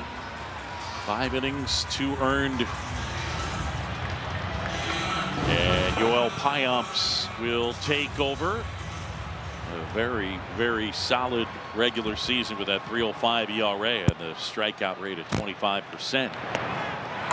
But a tough afternoon yesterday. That is where Pat Murphy went when he removed Freddie Peralta. Yeah. And Payamps wasn't able to close the deal and failed to cover first in a crucial spot. JD Martinez fouling one away to make it 0-2. Martinez, 37 years old, and Mets signed him late. They signed him in spring training, March 23rd. He fouls one back. This guy, though, I know that everybody realizes. I mean, the early part of the season, he was swinging it well. Struggled his last 40, he hit 166, but from 2014 to 2019, only one guy had a higher OPS in the majors than JD Martinez. That's Mike Trout. Yeah. You're talking about 14, 15, 16, 17, 18, and 19. 6 years. The only guy with a higher OPS in the majors than JD Martinez was Mike Trout. Yeah. He was a beast. 0-2 outside. Yeah, Tigers, I mean, just the ability to drive in runs, the extra bases, the power game. You know, he brought all of it. A 1-2. And that's downstairs. I would also say this. He's kind of patient zero for a lot of the things that we see in terms of swing changes.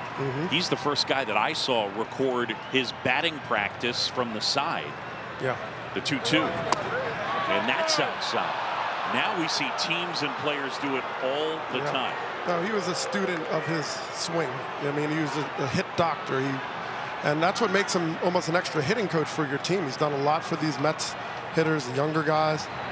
Next pitch misses, and that's ball 4. 96 down low, and a man aboard. Back to the studio, Kevin Connors. All right, Boog, 5 in the second for the Padres. Machado a 2-run double. Merrill a 2-run triple. All he knows is clutch. Rookie of the year favorite, 97-mile-an-hour sinker. I'm taking it right back where it came from the center. Boog, all 5 runs with 2 outs. It's 5-1 over on ESPN2.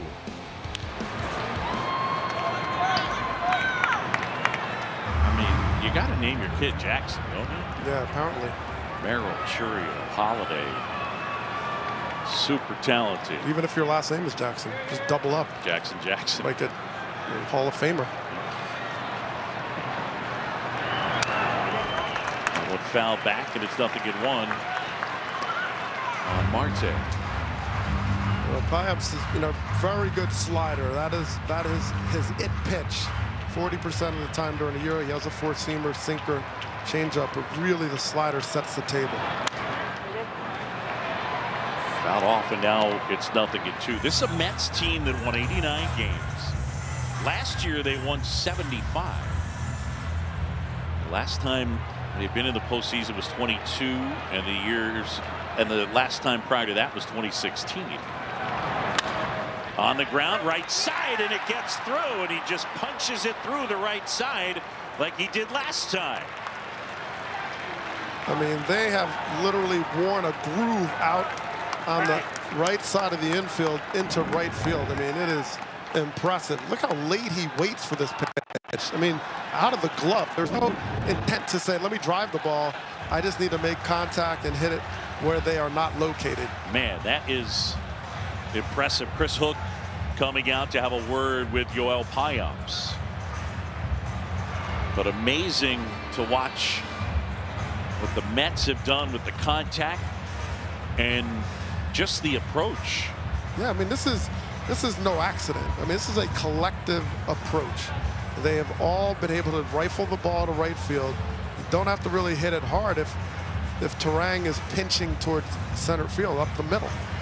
And they've done it over and over again and gotten a lot of first to thirds out of it. But look at this. Just waited. He hit that out of the glove. I mean, no stride. I'm going to just use the bat. That's it. I mean, I don't need exit velocity. I just need location, and I need the right angle. 7 hits, all singles.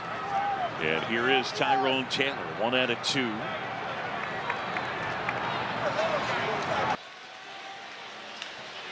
Taylor scoops that out into shallow right center. Frelick charging in, makes the catch.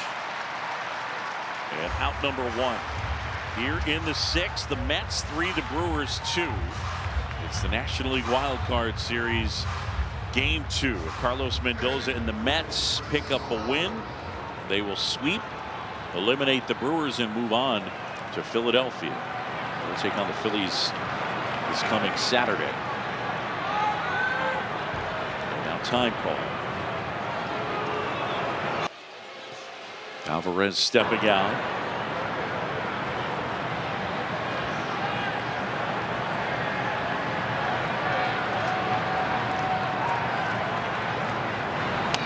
Check swing, roller, back to the mound. Payamps throws the first, and Alvarez is out, and now it's 2nd and 3rd for Lindor. Folks, wear what the players are wearing on field during the postseason. Check out the largest selection of authentic jerseys, caps, hoodies, t-shirts, and more. Visit MLBshop.com for your favorite postseason team gear. Well, a good pitch by Payamps. I mean, one weakness of Alvarez is certainly spin. Slider, curveball gives him a lot of trouble with the breaking ball, so he was going to get a steady diet. It was accidental swing, but was able to move the runner if runner's up 90 feet. So that's something. All right, so I haven't seen this one take place yet, but does Pat Murphy want the attention to walk or not? And then he's just saying, wait. I'm talking to my catcher. So, I just want to make sure Lindor takes his gloves off and then puts it back on again. Yeah. I'm trying to ice Lindor right now. Get him to think about it. I mean, you got to do something. He's just been so fantastic lately.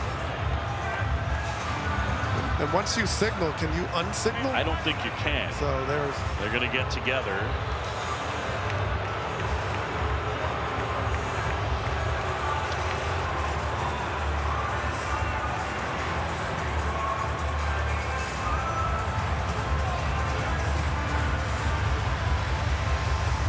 Walk and unwalk. It's like, you walk your dog and then you change your mind. You go back, you don't walk him. So they're walking him, not walking him, and now walking him. Yes. Okay. Yeah. I mean, I had my scorecard. I decided not to dive in on Penn on this one. So I'm like, all right, let me wait a little bit, see what's actually happening. Here's Iglesias. He'll try and make him pay. And the first offering in there for a strike.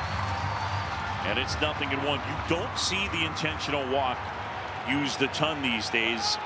Of eligible players, I use that in quotes, but yeah, Lindor, it makes some sense. Next offering, a slider, kind of backed up on it, and it missed. Now they're at third, JD Martinez. Marte at second.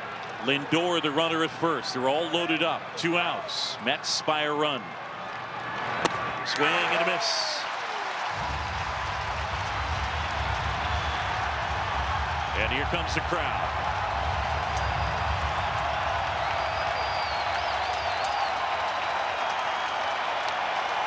High ready. And a 1-2. Swing and a miss. High gets Iglesias, and the Mets leave him loaded. Well, that sinker plays well when you try to throw it in, right under the hands for the swing and miss. You're watching the 2024 Wild Card Series presented by T-Mobile 5G Home Internet. Get internet how you want it.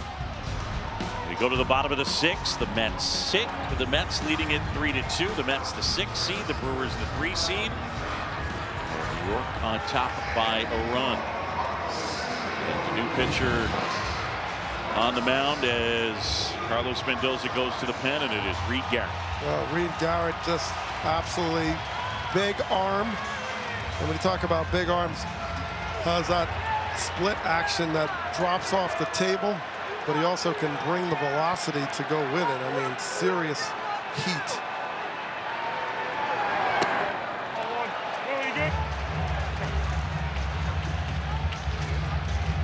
You don't see it too often where the split finger is the most frequently used pitch, but that is the case with Reed Garrett.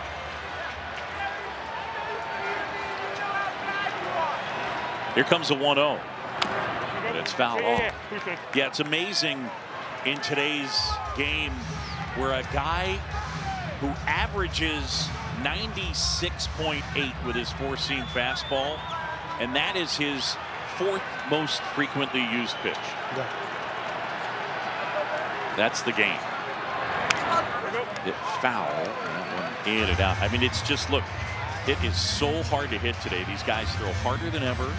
They throw fewer fastballs than ever. I think the intersection of those two things makes it super challenging. That's why Major League batting average this year is 243. Part of the reason. The 1-2 is hit on a bounce to second. Iglesias. And Adames retired.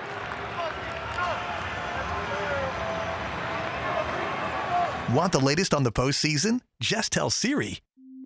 Show me postseason baseball scores.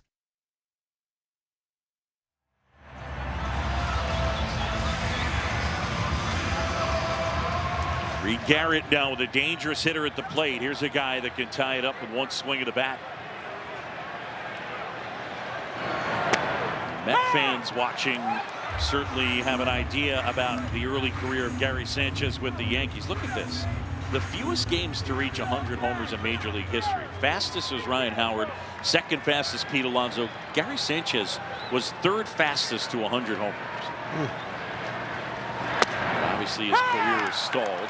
Next pitch in there for a strike. At least in terms of the thought was he would be an everyday catcher, especially when you combo the power with the fact that he has, at least at one time, what was described as an 80 throwing arm, the scouting scale in baseball. 20 to 80. Brian Cashman told me 80.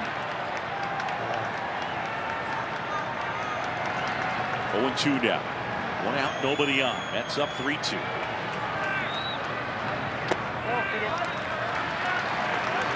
Sanchez, the designated hitter. 2016 through 2019 with the Yankees, he was an all-star twice. He had 105 home runs over that 4-year span. And now the Brewers boast one of the best catchers, if not the best catcher in the game. Chopped up the middle. Lindor lunging for it. Can't do anything with it. And it's an infield single for Gary Sanchez. I'll tell you, you look at some of the balls that Lindor has even been able to get to, and you almost forget about the back issues that he had that caused him to miss 9 games in September. Well, also the thing to note is that he likes to go to his right. That's where the metrics have been favorable to how he goes to his right. And now all of a sudden he's able to cover the ground up the middle, and he's done a great job at getting to everything, at least keeping it. And that would be a big play if there's a runner on second base and you're trying to keep him from scoring. He's getting it, knocking it down, keeping it in the infield, and taking very sharp, aggressive angles to get to these balls. Speed at first. Now Garrett Mitchell pinch runs. Got a throw over there.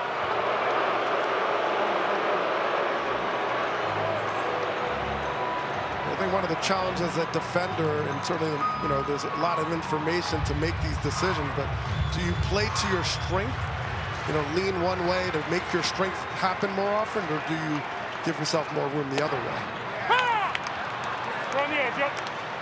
So if you're good at going back on the ball, do you play shallower, or do you know, you have to weigh these things? Sure.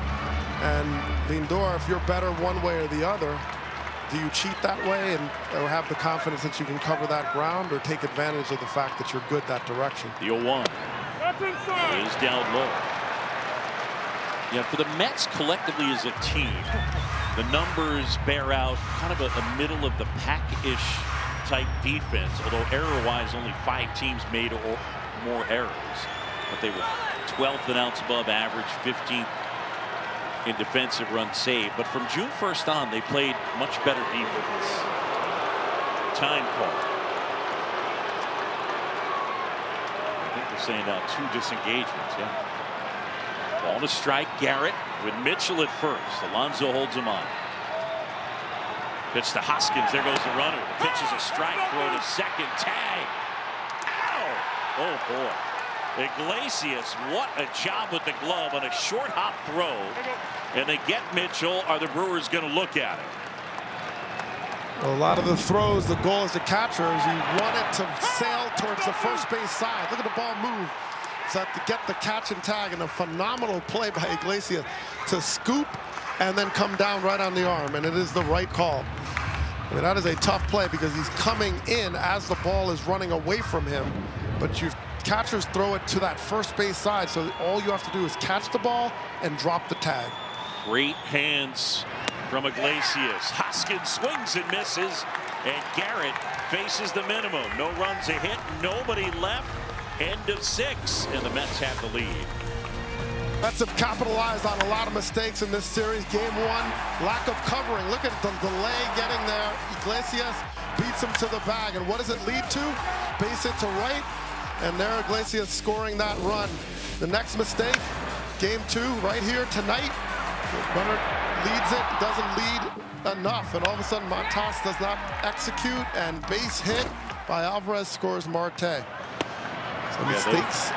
It's not what you're expecting from the Brewers, that's for sure. Not at all, and you realize that great defensive team, but these are not only physical mistakes in that case, but to a large degree a mental mistake, not covering, and the ball was led to him, he took his eye off the ball, and they could seem like simple things, but they have all led to runs, and that has been a big problem for the Brewers this series. Top 7, Mets lead at 3-2, and Vientos swings and misses at the offering from Koenig. Vientos a single, a fly out, and a strikeout.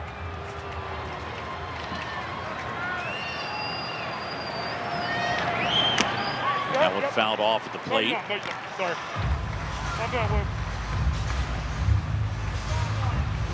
Big swings by Vientos, and the results match the big swing, and he connects. And he's got power with anybody. Up the middle, redirects out to Adames. Gloves, throw to first, low, dug out by Hoskins. It'll go 1-6-3. Just a good job there of adjusting. Adames reads the redirect and has to now come in on the backhand side. That is a tough play. And once you redirect and have to go backhand, now you're throwing across your body. And Hoskins with a pick. All right, Brandon, here we go. So that goes 1-6-3. Indeed. All right. Brandon Nimmo now. Nimmo already been hit by a pitch. He's knocked in a run with a single. And he's flied out. He's facing Koenig with the sinker, big time sinker, cutter, curveball are the primary three. On the ground to third, Ortiz.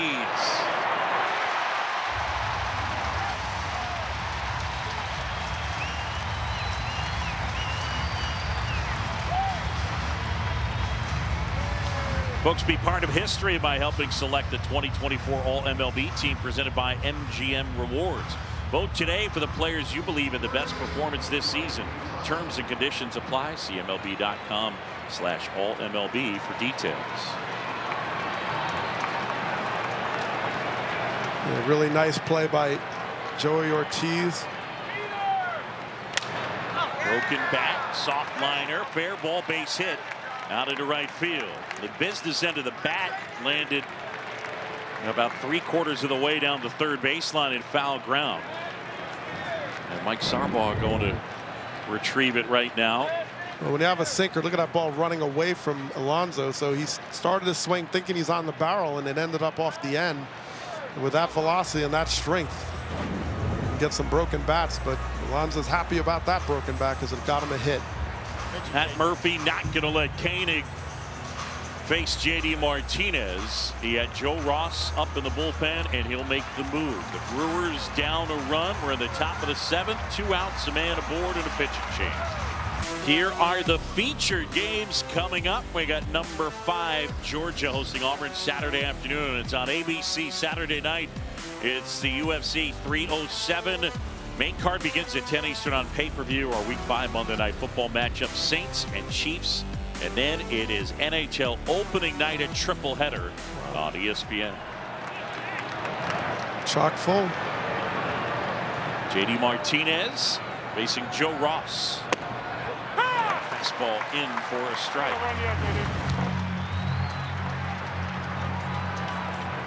See the numbers for Ross. 7.7 the ERA. 31 years old. That one line caught out of the air by Ortiz. And JD Martinez is retired. Mets lead it. Brewers at game 2 trying to bounce back from a game 1 loss. Speaking of bouncing back, that's exactly what Polish Sausage was able to do. A tough day yesterday. He goes to high five Willie Adames, and down he goes. He was in the lead in the Sausage race. And then Polish bounces back here today. He is your winner.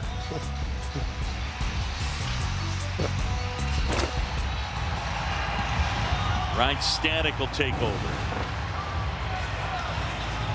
Stanek, I mean, he's done a nice job. The strikeouts during the regular season, 67 and 55 in the 3rd innings. Also saved a few games, so he gives him some leverage. Four-seamer, splitter, slider are the 3 primary pitches to match that 28% strikeout rate he sported this year. Yeah, walks can be an issue.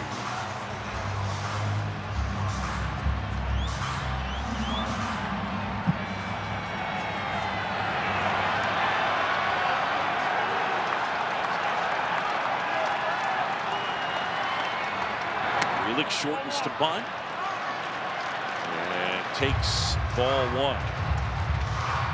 Nobody on, nobody out. Bottom of the 7th. Vientos was already in at 3rd. And the next offering is in for a strike. Frelick, then Ortiz, and then Terang.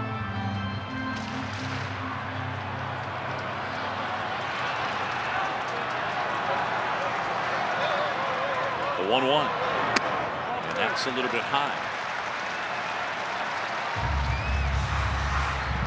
know, the Mets are counting on Stanek with his high leverage experience to also neutralize the bottom of the order for the Brewers so that it does not turn over this inning.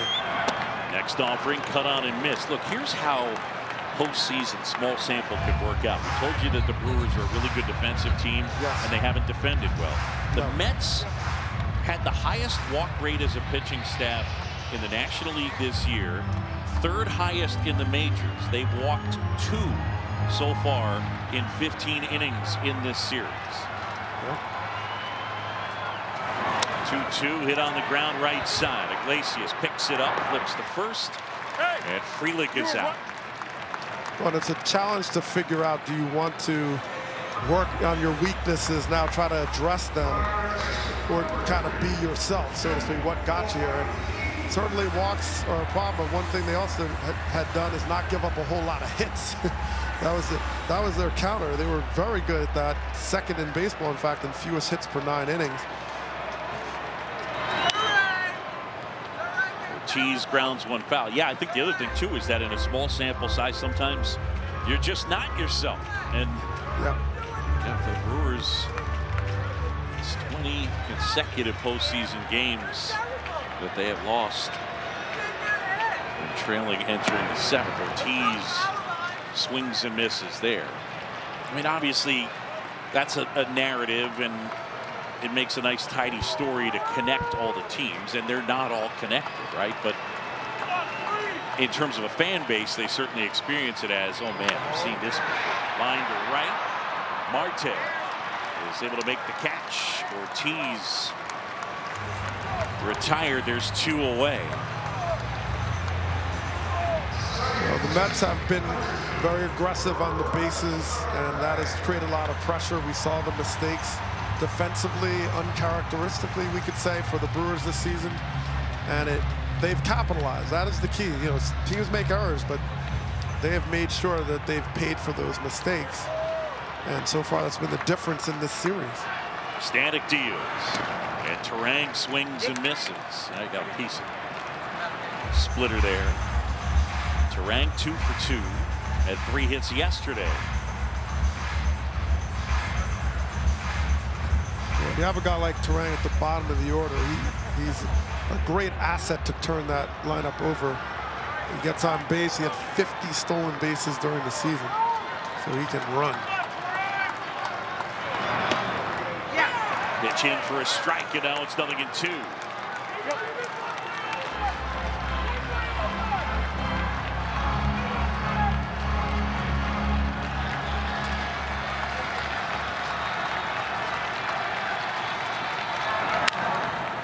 On the ground, that's to third. Vientos handles the chance, throws out Turang, and Stanek gets him 1-2-3.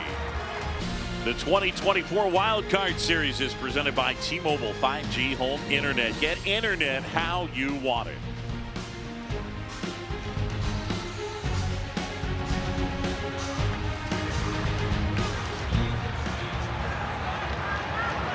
Joe Ross will continue on the hill, and Starling Marte at the plate. 7, 8, 9 in the order, and there's a strike. Well, one of the big decisions any manager has to make in this 3-game series is who the starter's going to be in. Ross had 10 games started this season. We saw Savali, but he's trying to give him some multiple innings to try to get to that big inning they're looking for.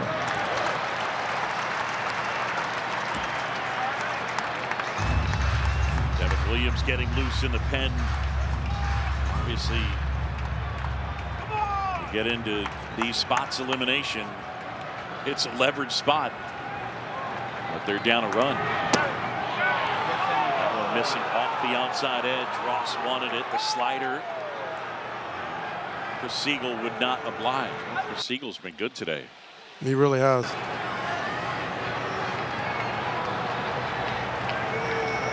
Marte back in. And now it's 2-2.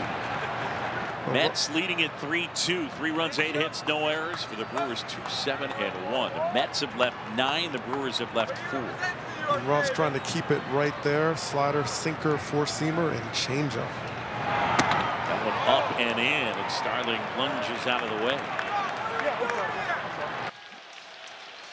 The slider is that big pitch that he likes to throw in, but trying to get his command to go with it.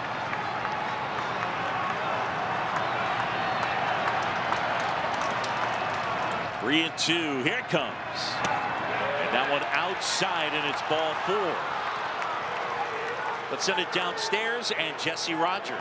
Yeah, guys, I was just thinking Milwaukee's going to have to buck franchise history to win this game. They've lost the last 20 postseason games when trailing in the 7th inning or later. The last time they won one, Game 4 of the 1982 World Series. But again, I don't know if Jack Centurio, who's 20 years old, is thinking about those sort of things. But it kind of connects the franchise here. They've not had many come from behind postseason wins. Little meeting out on the mound. Yeah, Jack Centurio has supplied the Brewers with one of their 2 runs, a leadoff homer.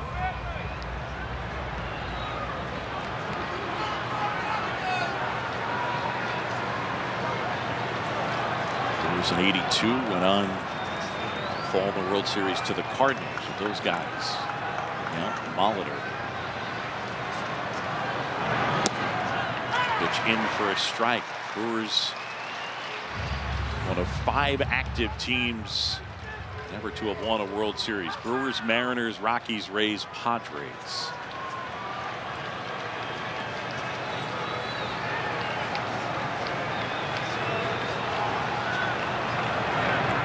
Swing and a miss, and Taylor comes up empty. 0-2. The Padres trying to change that future. They're certainly a team that a lot of people are high on. They're playing well. They just swept the Braves. Has that happened yet? And they're looking good. Yeah, they're trying right now. They're in trying the to 5th, sweep them. leading 5-2. All right, little jump the gun there. Yeah, you did. But yeah, they've got a lot of tools, and they put it all together at the right time. So it's going to be a fun run for all these teams. This one is drilled to center. Going back is Perkins. Turns around, makes the catch. So Taylor retired and 1 down. Folks, the MLB postseason continues. The division series starts Saturday. Fox and FS1 will cover the National League. The Dodgers and the Phillies waiting for the wild card winners. TBS, True TV, and Max will have the American League and the AL setting up. It'll be Tigers, Guardians, Royals, Yankees. The winner of this one will take on the Phillies. There's Francisco Alvarez. On the ground, that's the 3rd. Ortiz to 2nd for 1. On to first, 2. The double play around the horn. We'll go to the bottom of the 8th. The 1-run game in Milwaukee. Let's take a look at tonight's active play of the game, brought to you by the Wells Fargo Active Cash Credit Card. Sean Manaea was dominant in his location, getting the fastballs, working the sweeper in, and then all angles just coming in hard, and then he can complement that with elevation. I mean, he was front door, back door, side door, skylight, trap door. I mean, he was just coming from every angle and hitting his spots when he needed it. A lot of big pitches in big moments for Sean Manaea. Bill Maton will take over.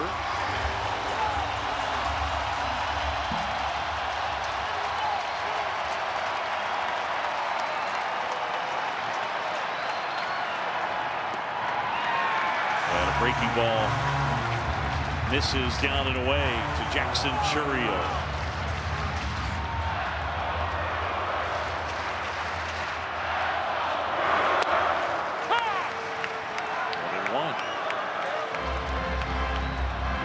Maton setting up, and they're definitely anticipating trying to get to Edwin Diaz for the 9th, but Maton's trying to accomplish that. Bader into the game in center, Acuna into the game at 2nd. And that's well struck, right field. Taylor back at the wall, looking out of here. done it again, and we're tied at 3. Well, the impressive stroke to the right side of the field, the power to the opposite field. That was like a left-handed power hitter, the distance that he was able to accomplish. Leaning back and getting that top hand through the zone with the barrel staying true. And, I mean, just prodigious power to the opposite field, leaning into that. Absolute crowd is in pandemonium, but look at this pitch. Just stays inside this ball and gets barrel. He knew it, and this did not scrape any wall, but the wall to the upper deck. Man. I mean, crushed. Ultra talented Jackson Chourio. He hit 21 regular season homers. Only 4 were opposite field home runs. He's hit 2 opposite field home runs here tonight. When so many power hitters don't even hit any to the opposite field, they're so geared up and geared towards pull. He is not that hitter. I mean, he has had an approach tonight to stay behind the ball, and he really has accomplished it to perfection. Well, this crowd has come to life. Perkins shortens the bunt.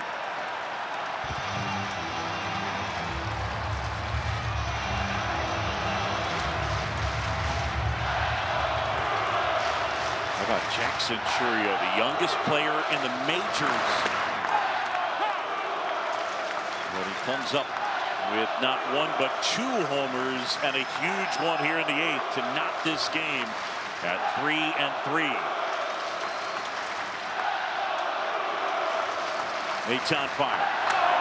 And that's lined into right field, and that's a base hit. Perkins is aboard.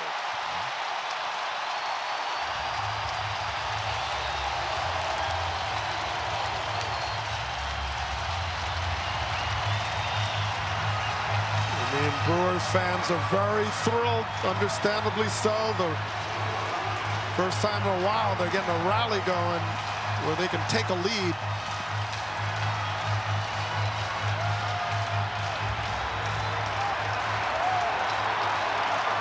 Here's Contreras now. Shortens the bunt, and that's a strike. This is a tactic you'll see the Brewers like to use. Even just feigning the bunt.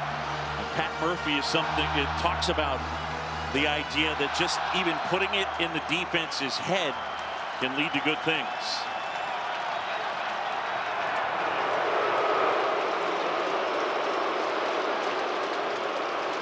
You know, no doubt they have to keep Perkins close, but also be mindful of the fact that Contreras has a lot of powers. So they don't want to lay it in there saying, oh, he might bunt, and then he could hit the ball a long ways. You'll want.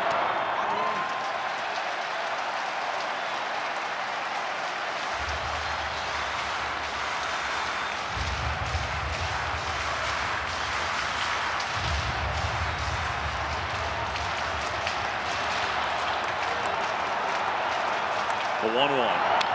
Tap foul. The Brewers have tied it up here in the bottom of the 8th. 3-3 here in game 2. And the 20-year-old Jackson Chourio with 2 home runs in this game. Contreras, dangerous hitter. And at first, on the ground, Lindor to a knee. To second one, Acuna on the first 2.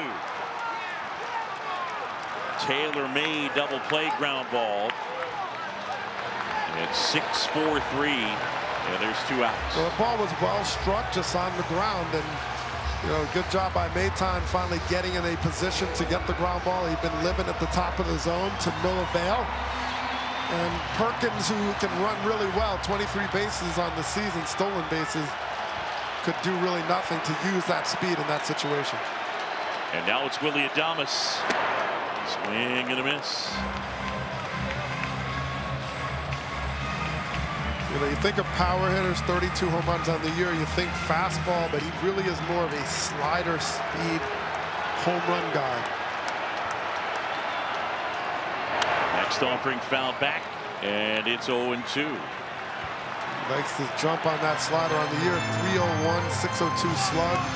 We mentioned the 32 home runs, but 28 of those home runs were off of right-handed pitching.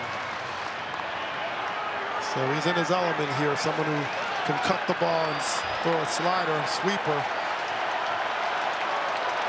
Maton ahead, 0-2. It's up and in. Thomas could be playing his last game as a Brewer. He's a free agent at the end of the year. On the ground, foul of third. They got him from Tampa Bay in 2021. And he's made an impact on the field and in the clubhouse. I mean, two guys he has really influenced are Churio and Contreras. One of their leaders, Willy Adames.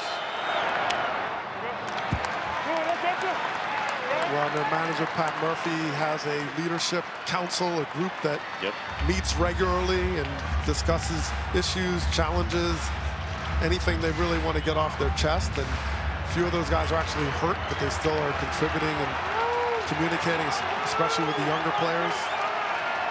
Here's a 1-2. Line drive, base hit left field. And the go-ahead run is aboard. Once again, with Adames, he likes the breaking ball. He likes the sweeper slider combo, the spin. And he's able to get that. You see, that has that little top spin swing, right? Tops it. Almost like a tennis racket.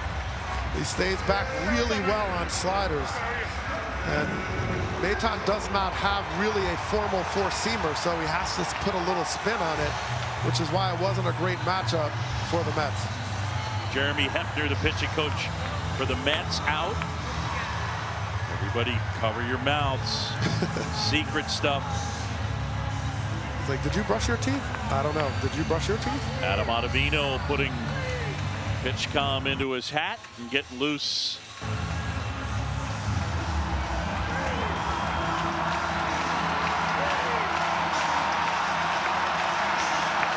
Adames a threat to go. He swiped 21 bases in 25 tries. Everybody on their feet inside American Family Field. Well, Mitchell, who is used as a pinch runner in the sixth, getting a chance here to hit for the first time.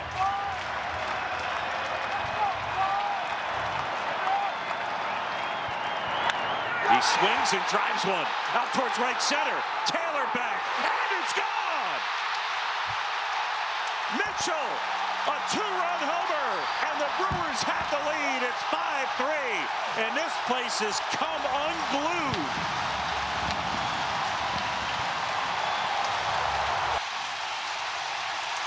I mean, big hit. Mitchell, he gets the curveball up. He stays through it as if he was waiting for it. And boy, did he not miss it.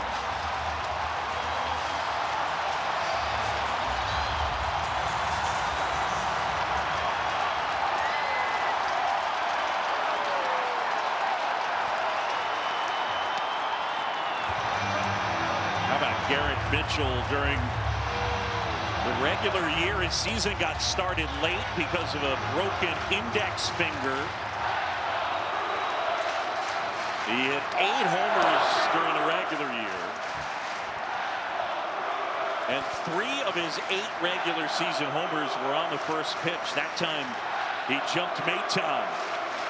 5-3 Milwaukee. And this one popped up. And a catch made in foul ground. What a turn of events.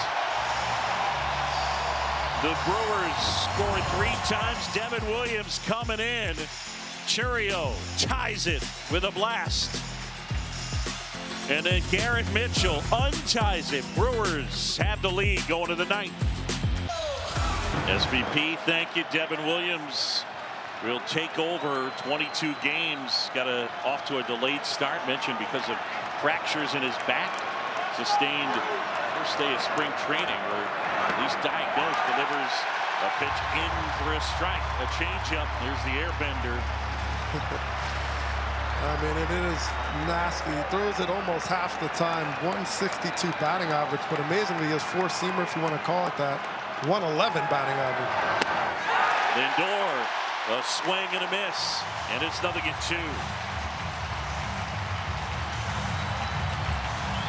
And now time call. What a turn of events here in Milwaukee, and the Brewers using the home run ball. And this crowd is charged up. No Christian Yelich, no problem here in game 2. And this one popped up. Foul in back of the plate. Contreras has it. And Lindor is out. Let's send it downstairs and Jesse Rogers. With Garrett Mitchell, the man of the hour, are you really hunting first pitch curveball? I was just looking for something out over the plate, and I recognized curveball early. Got my foot down and went for it. It's your first at bat of the night. Take us through how you prepare. Yeah, I mean, I've been getting ready since probably about the 4th inning, so just trying to stay active, ready to go. You never know with Murph. It could be coming in to go play in the outfield. It could be a DH like it was tonight, but just try to stay prepared and ready to go for moments like this. Thank you. Of course. Back to you, Boo. Biggest hit of the night, fly ball right field, and Iglesias is retired. So Garrett Mitchell breaks a 3-3 tie.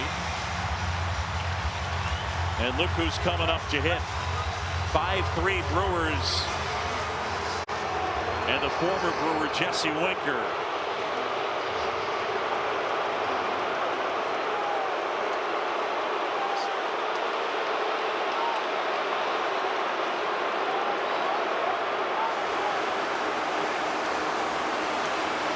Some of the boos raining down on Winker. Got into a little bit of a barking match with Willie Adames yesterday.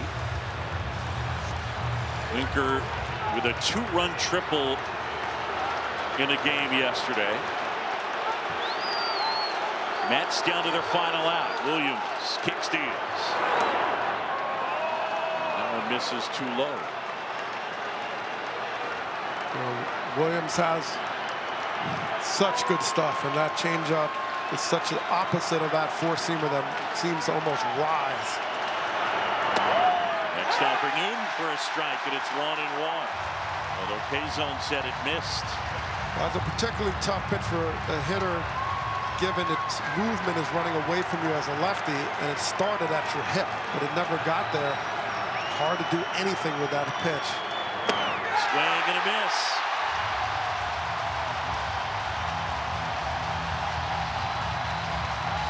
And now the Brewers 1 strike away.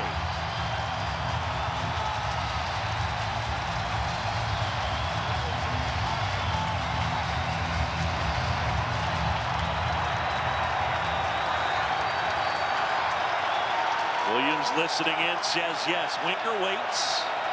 And a 1-2. Foul back.